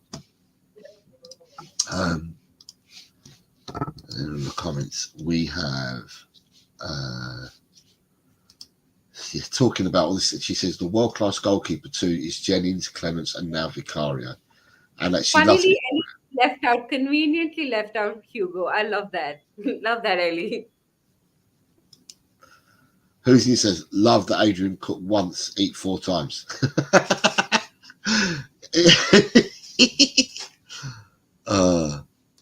Oh, sorry, David Clark. By the way, it's not my choice. Mine would be keeping Nicholson, benching Ange, and selling Birkinshaw. Interesting. That is controversial. Controversial. Adrian, I'm always keeping Glenn Hoddle. Why are all these people getting sick? They should be taking vitamin D in the winter. Yeah, be like Adrian. Uh, They may not have robes like you, Adrian, as well, because yeah. you certainly wrap up warm, my friend. Ellie is at the Villa match. I was outside the Spurs shop, and an older fan recognised me and said, "You're Ellie off YouTube." We got talking, and what a character! He had a fabulous pics of him and Jimmy Greaves on his mobile. Oh, that's wonderful. That's amazing. So Adrian said, "Okay, shall I give Chang admin in my Spurs face group?" Your choice, but he obviously he can touch out to all the Malaysian people for you, Adrian, if you want to grow the fan base more. He's a sensible chap. I can vouch that he's a sensible chap. He's a good guy. He's a supporter of Tottenham Hotspur YouTube channels. So yeah, I'd say it's worth a punt. Your choice though, because it is your group. Daniel Sandoval says it's -8 where we live. Daniel, where do you live? Tell me where you live. -8. Is that and is -8 at the moment, or is it just generally -8 at night, or is where you are now? Is it -8 now? And you've got David Clark saying Bill Nicholson won trophies from 1960 until the early 70s. I've picked Ange over Birkinshaw because of how pleased I am with this type of football. That's not to undermine Birkinshaw, who was great. Interesting take. Interesting take. And then David says, I don't feel the cold whatsoever. 50 years of major construction sites, and now I volunteer at my local hospitals in a T-shirt. Well done, David. And I must say, anywhere north from where I am, I think is colder because I'm down on the coast, south coast. So bearing in mind that you're from Leicester in the Midlands, every time I go up there, it's cold. Hey, listen, I'm from the tropics. Everything below 10 degrees is cold, like Celsius. Yeah. Oh, look, yeah, brilliant. Big up, Jose and Ash. I'm feeling better today, thank God. Well done, Lee, because I know you've been under the weather as well. I also feel better, Lee, but I'm really congested. I'm all bunged up, and I can't hear out of my left ear. So, yeah, trials and tribulations of getting old, mate. Even though you're younger than me, Lee, every day we get a day older. Simple as. I'd love to go to a match with Talk and Ball. Let's make it happen. Listen, if we win a trophy, then I am taking that next flight to England. The day Spurs win a trophy, that flight is being booked. I do not care how it happens; it will happen. So, Ellie, I will see you there if we win a trophy. But Ellie's talking about a match, though. Going to a match. It's not Yeah, just about so the we winning go the to the trophy. final and we win it. The FA Cup final. Why not? The double is on. Yeah, we like that. The double is on. The double is on. Fantastic. And whose news is saying, oh, I just lost him. He says, yes, but I have been on sites from Cornwall to Scunthorpe, Steelworks, and on the Humber River, lol. Yeah, and they are some cold places that he's referring to. Some very, very cold places. So, just before, because we are wrapping up, so we've got a couple of more questions to go. We certainly are not intending to go on a marathon like we did yesterday. What I will ask people is if you are watching here on Talk and Ball, would you consider coming over to LTL Cockerell, hitting a like, making a comment, and even subscribing would be great. And also, if you are watching on LTL Cockerell, please come over and support us here at Talk and Ball. We are doing a dual stream. We have got news to come from Talk and Ball, although we have some good news to come out. We don't really want to give that news away on this show between Ash and myself, we'd rather the news come from all of us with Colin here.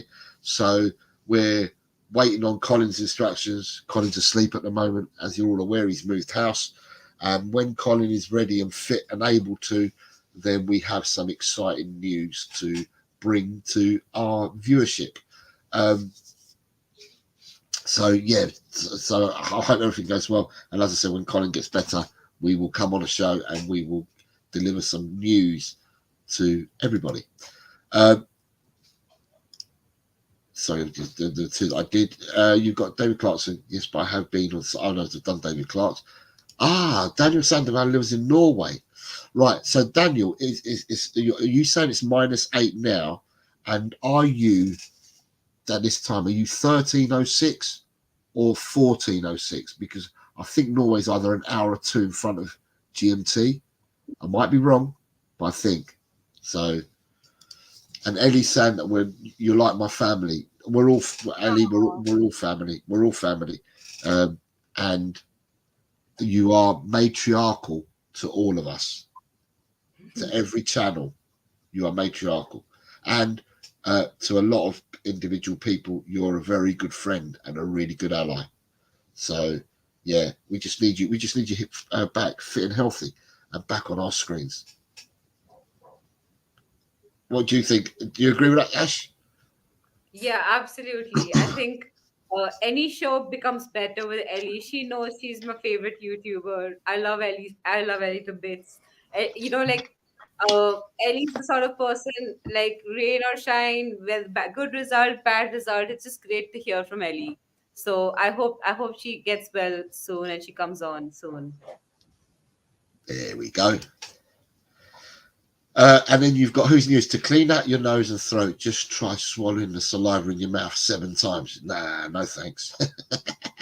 Yeah. And then you've got David Clark. I've been in this house since 1977. What's this movie malarkey, lol?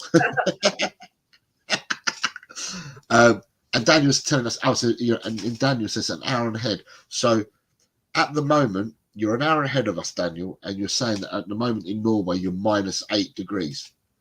That's daytime temperature at 13:06. What's your nighttime temperature looking like at the moment? And have you got lots of snow? Or because currently here, we've had a big band of rain, but it said it's going northwards. But I presume the way that the airways, the air moves and stuff, I'm presuming that by the time it gets from us all the way up to the north, it probably changes and converts into snow, is what my thoughts are. Yeah. Just a harmless potato saying, get well soon to Ellie. That's very kind of you, just a harmless potato. Adrian Shaker saying Chang has accepted to be admin. If Chan's accepted to be admin, then Chan's not sleeping. Because for Chan it must. Oh no. Sorry, it's 8 o'clock in the evening for Chan at the moment. Yeah. So that's probably why he's accepted then. Yeah, just the harvest potatoes reminding us as well that it's 1 hour ahead, and so is Ellie reminding us. Right. So the couple of questions I have left is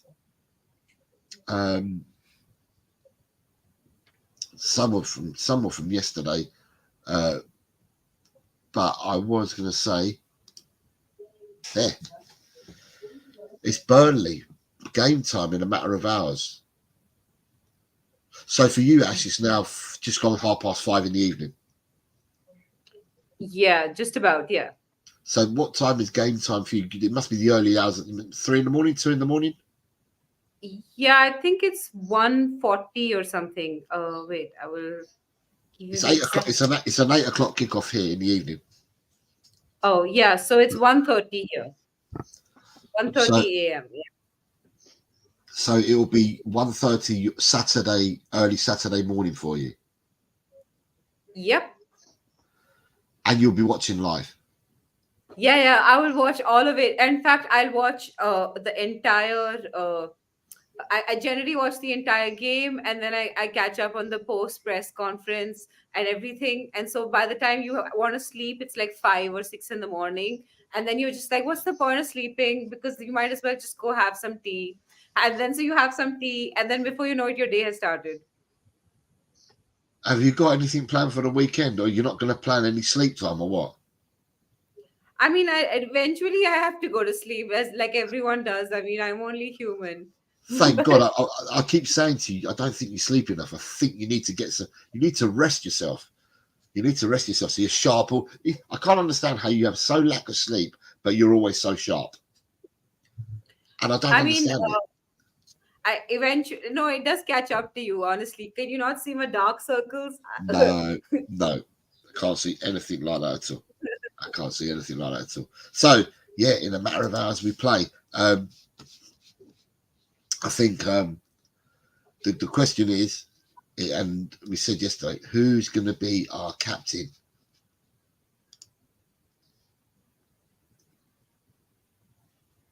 Yes, this has to be our captain. It is Lolo all the way. I think, like, I'm on this agenda. Like, before I knew he was fit, I was saying things like, oh, maybe we should try with Ben Davies or we should try with Vicario. But now that I know he's fit, I don't see any other option. I'm sorry, Ben Davies. I love you. You came in, you started in, you did a good job.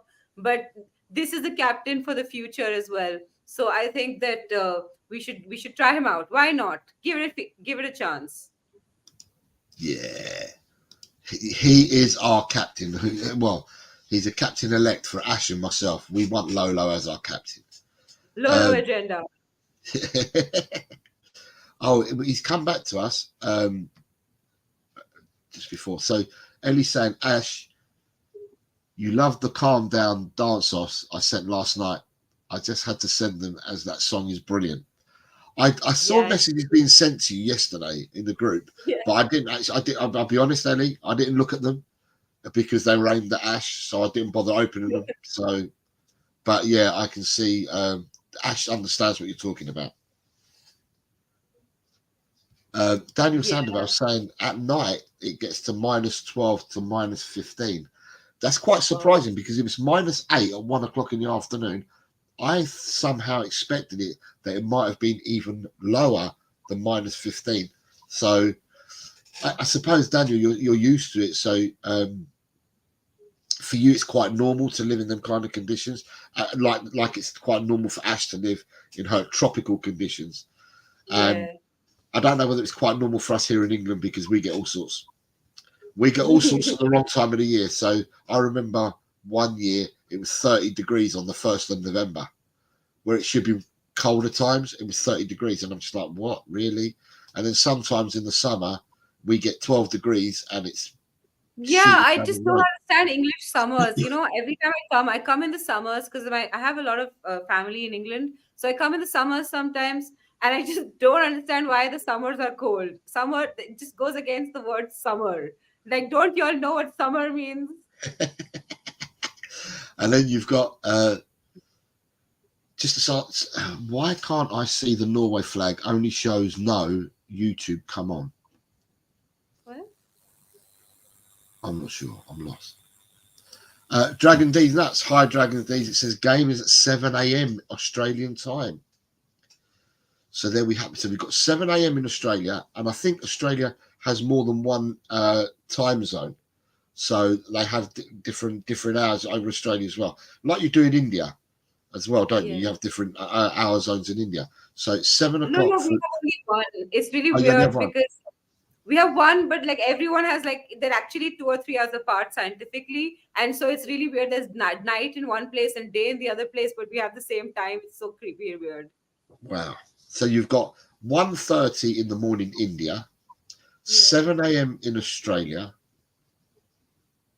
8 o'clock kickoff for Chan would make it 4 in the morning for Chan, I think, to watch it.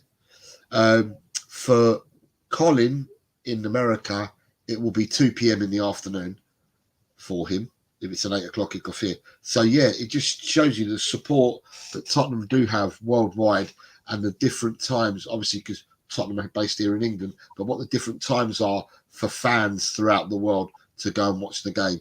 So there is certainly some effort put in by fans throughout the world in staying up and getting up early mornings. The only time that we seem to do that in this country ourselves is if a World Cup is taking place on another continent, and then we then get up at these hours. But otherwise, because of the nature of the way football is here in this country, it means that you're going to get these far-flung timings for other parts of the world. So big up to all the supporters of Tottenham throughout the whole of the world who tune in to watch Tottenham Hotspur play football, their beloved club.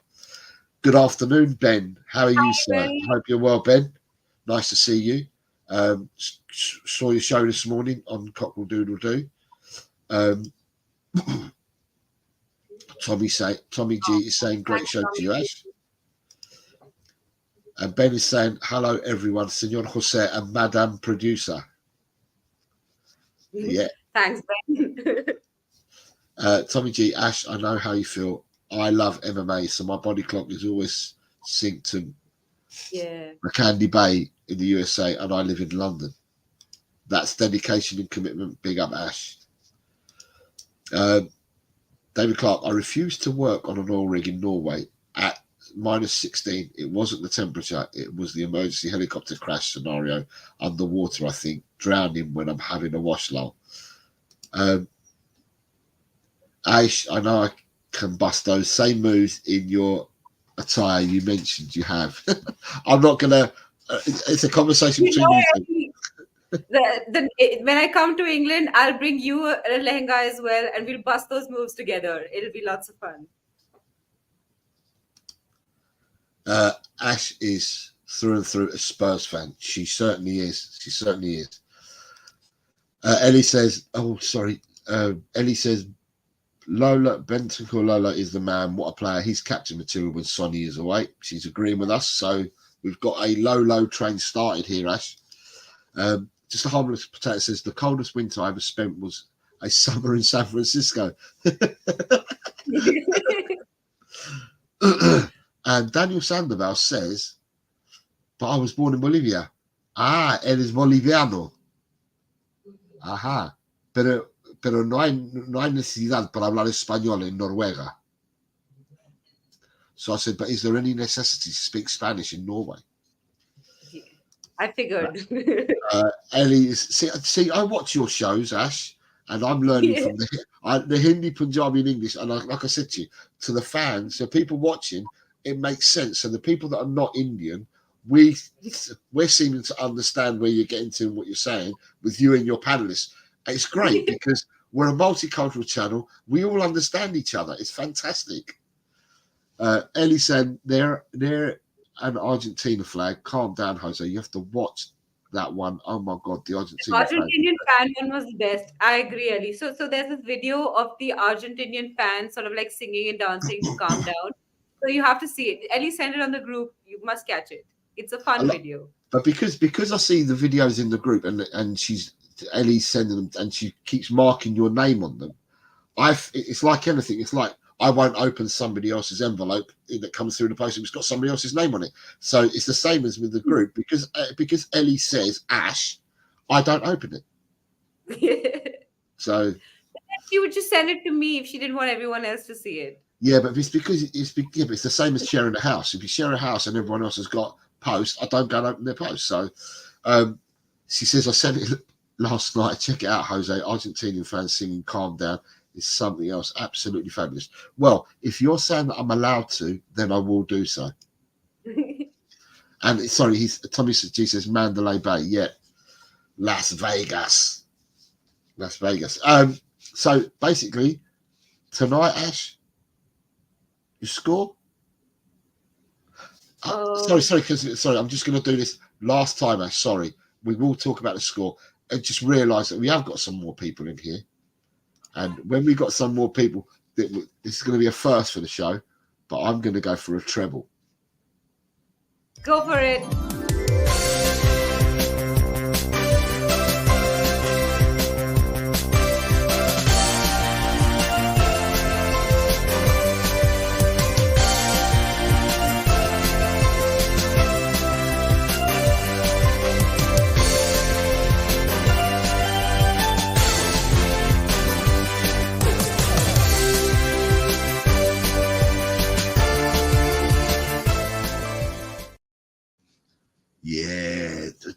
We've had a triple today, but it's only because I've seen some more people in here. So I just want to get their opinions on today's keep, bench, or send to West Ham. We've all had a go. A lot of people in the chat have had a go. So for the new people that have just joined us, because we were going to wrap up the show, but we're going to give you the opportunity. Let us know who you're keeping, who you're benching, who you're selling. Here's your three. So you've got Toby Alderweireld, Rafael van der Vaart, and Jermaine Defoe.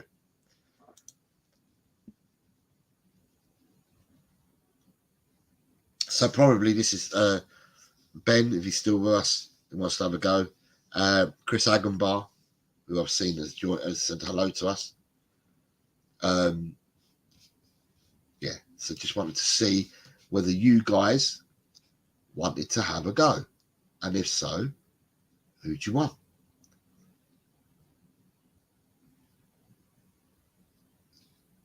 And I don't know whether you had a go earlier. I can't remember. We had so many people that have been saying things. I can't remember who had a go and who didn't earlier. So, yeah, it's just interesting to see what people's opinions are. Well, we have... Who we got? So, while you're choosing, you've got... it's a big up from Chris Agenbar to Ash and myself and everyone in the chat. Hello, Chris. Hi, Chris. Whose News is saying, I sort of love the Bolivian derby game. Daniel Sandoval is confirming, sí hablamos español en la familia y en el trabajo. So he's confirming that they speak Spanish in the family and at work. Does that mean that you work for your family, and Daniel? Or is it that you work for a Norwegian company that has a lot of Spanish-speaking people? Who's News so many catalogue poses? Just harmless percent says Burnley won one away game all season against Luton. Anything but a win is unacceptable from just a harmless potato. I agree. Tommy G is saying winner, winner, chicken dinner. Absolutely. From the comment I think Who's News made earlier, Daniel Sandoval is saying, is he referring to the derby game or the Bolivian game of Bolivar versus the strongest? Ben Kaufman is saying, so our Ben is saying he would keep Van der Ven, he would bench Van der Vaart, sorry, he would bench Defoe, and he would send Toby to West Ham. Okay. I see that. I would go for that as well if we didn't need a centre back. So, like I said, it's interesting because today's one, although you found it easy, Ash, a lot of people have given us different combinations today. It's not been a slam dunk, so to speak. Yeah. Who's News is talking the strongest versus Always Ready. Okay, I've never heard of Always Ready. Kem62, hi Kem, and this is Kem met Ellie at the game. So Ken met Ellie at the game and they had a good old chat, Ken and Ellie. She's saying big up Ash and Jose, great show, good people. Off later to the games, 3-1 to Spurs. Okay. Matthew, it's telling us that we're on the verge, according to reports, we're on the verge of signing Jota. I mean, okay, I'd like to be on the verge of signing anyone. I'd like to actually be signing somebody rather than being on the verge of signing them. But hey, you can't have everything in life, I suppose. Yeah. We talked about that this morning. We the first part of the show, we talked about why are we always, is it always just Spurs, or is it something that we've done in our previous lives that every time that we're linked or we're talking to players, other teams seem to interject and get in the way. So that was a discussion that we had at the start of the show today. Liam is saying that he would keep Van der Vaart. Sorry, good afternoon, Matthew, by the way. And hello, Liam. Nice to see you here, mate. But he would keep Van der Vaart. He would bench Toby. And he would say, sell Defoe. And it's me then. Yeah, and Ben saying, I cannot have JD. I absolutely love the geezer. Always so nice to me and my mum. Yeah, I love Jermaine Defoe as well. He's nice, and he's a nice pundit as well. So here in India, the show that we get is not your regular viewing show. So the pundit we get is generally Defoe, Yeah. and he's nice. He's a nice guy. Like the halftime show and then the full time show, he does a really good job for Spurs. So I really like him. And then we have Daniel Sandoval, soy profesional cocinero. Si eres un cocinero, tú trabajas en tu cocina con Fabio Paratici. Por favor, dime que sí. So Daniel Sandoval saying that he's a professional chef. So I've just asked Daniel Sandoval in Spanish if do you work alongside in your kitchen with Fabio Paratici? Please tell me you do. Please tell me you do. Defoe, great charity work. Mira. He says sí. He says yes, he does. Trabaja con Fabio Paratici. Well, Daniel, if you work with Paratici, can you give us some insider information on what we're bloody doing?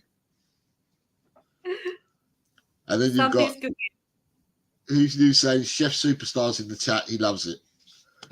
Yeah. So yeah, we've done the Keeping West Ham. So we've gone to that. So I'm going to come out of the Keeping West Ham because you've had a go at it now, which I thank you very much for.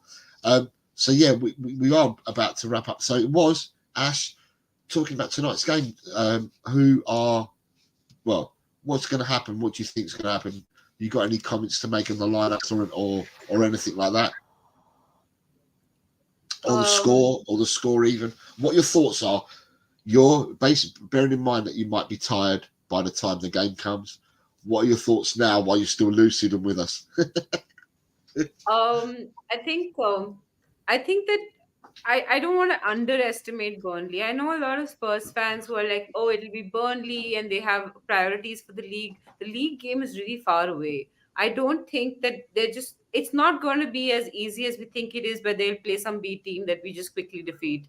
They will remember that we beat them very soundly in the league, and they'll be more careful this time. They're a Premier League team, so I don't want to take them for granted. But at the same time, I believe that as long as we play our game, I feel like we'll be fine.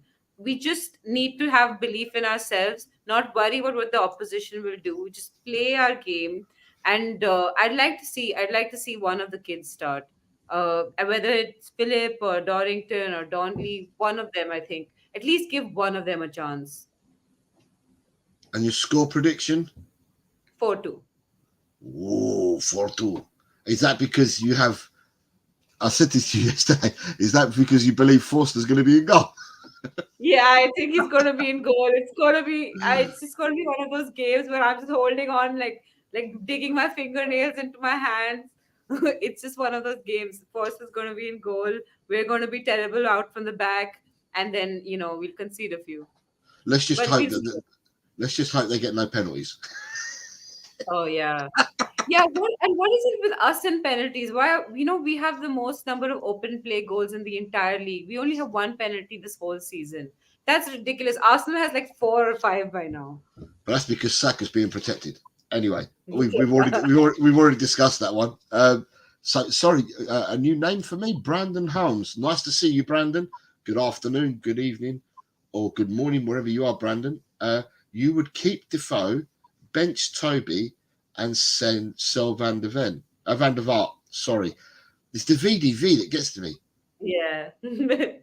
But in fact, it's Mickey. It's Van de.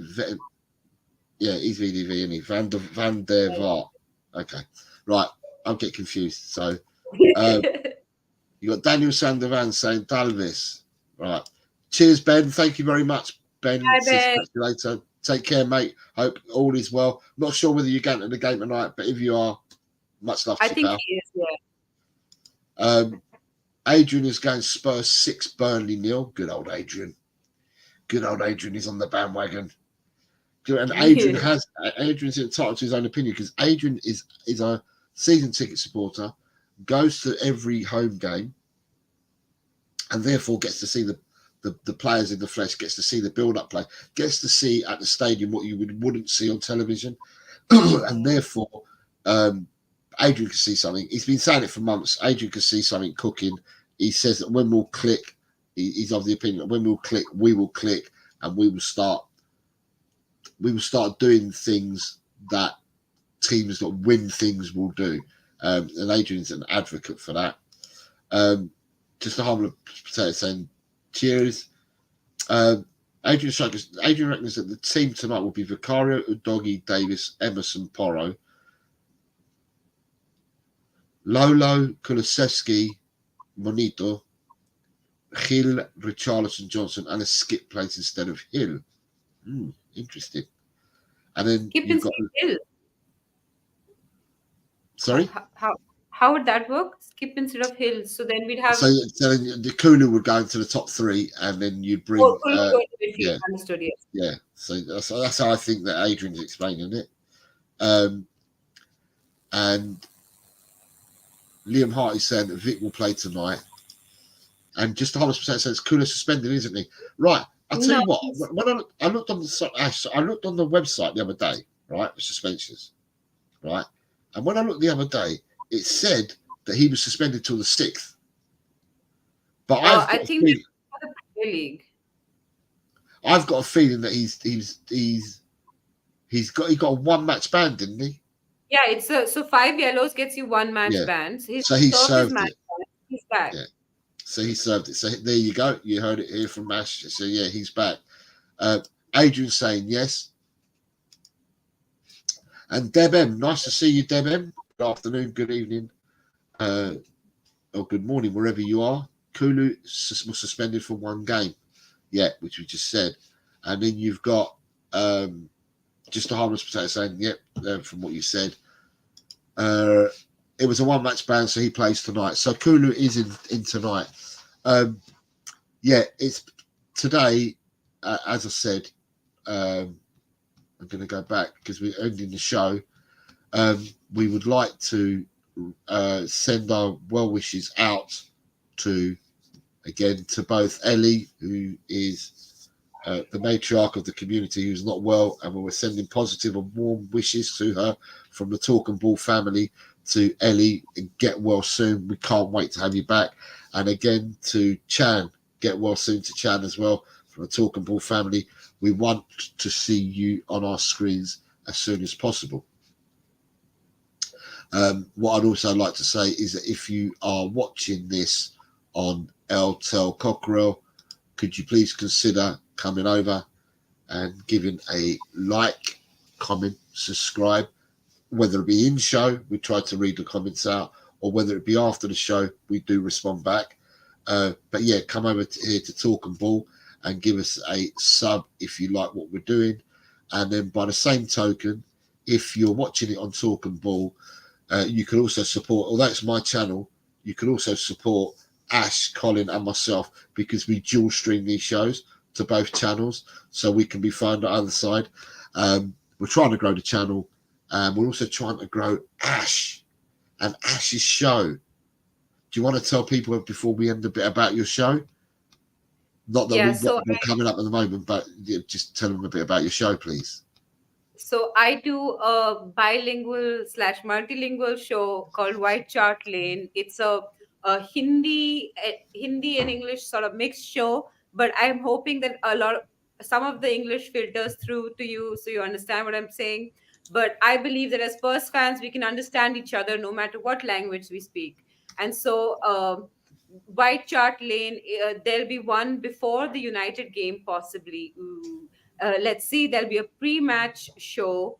That's going to be amazing. So tune in if you can. It's at 7:30 p.m. Indian time. It's at 2 p.m. English time. And yeah, so figure out what it is for y'all wherever you are, and press the bell icon, and then you'll be told whatever time it is, wherever you are. So you're doing a pre-show, yeah? Yeah, we're doing a pre-show. So that means that you must be doing it. That means you must be doing it on a Friday then. I think we play on a Saturday, don't we, against Man United? Yeah. So I'll keep you posted on the date, everyone. Okay. Yeah, fantastic. So yeah, support Ash. Ash is starting out.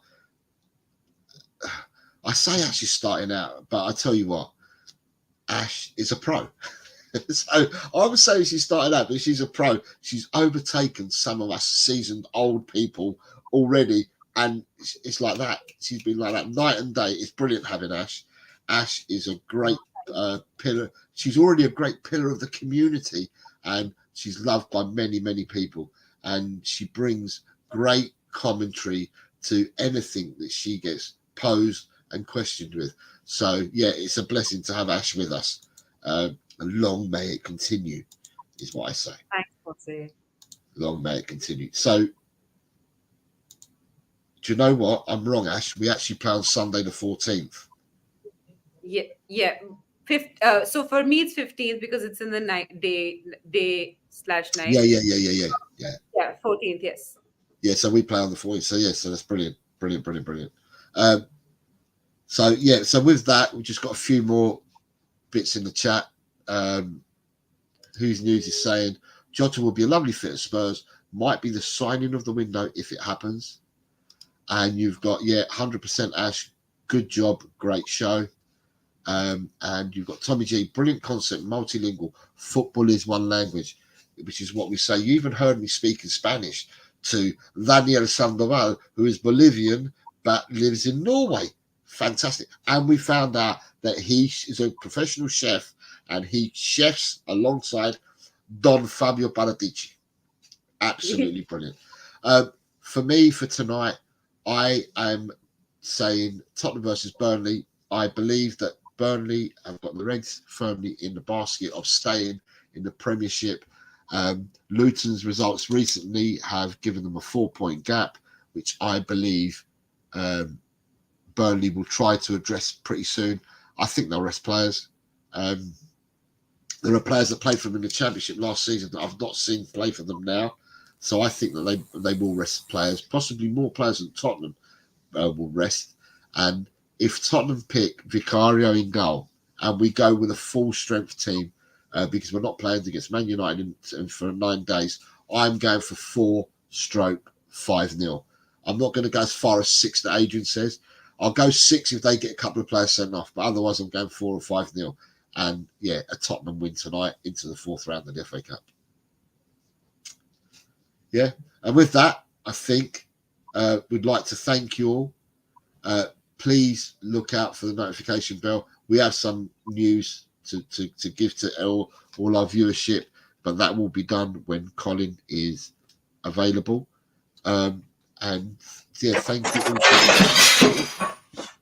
You're right. Okay. All right. Don't worry. I'm fine. I'm off. Okay. All right. See you later. Bye-bye. Bye-bye, Ash. But thank you, everyone, for watching. And as always, forever always, I would say to you all is come on, you Spurs, and in Ange we trust.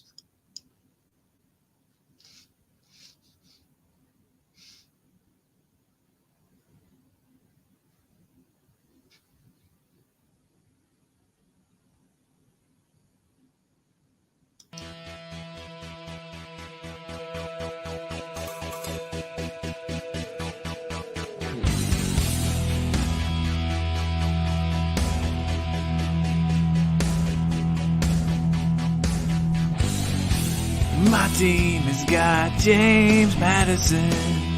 James Maddison is what we need. Whoa, thank God we got James Maddison. This kid plays ball like you would never believe. Whoa.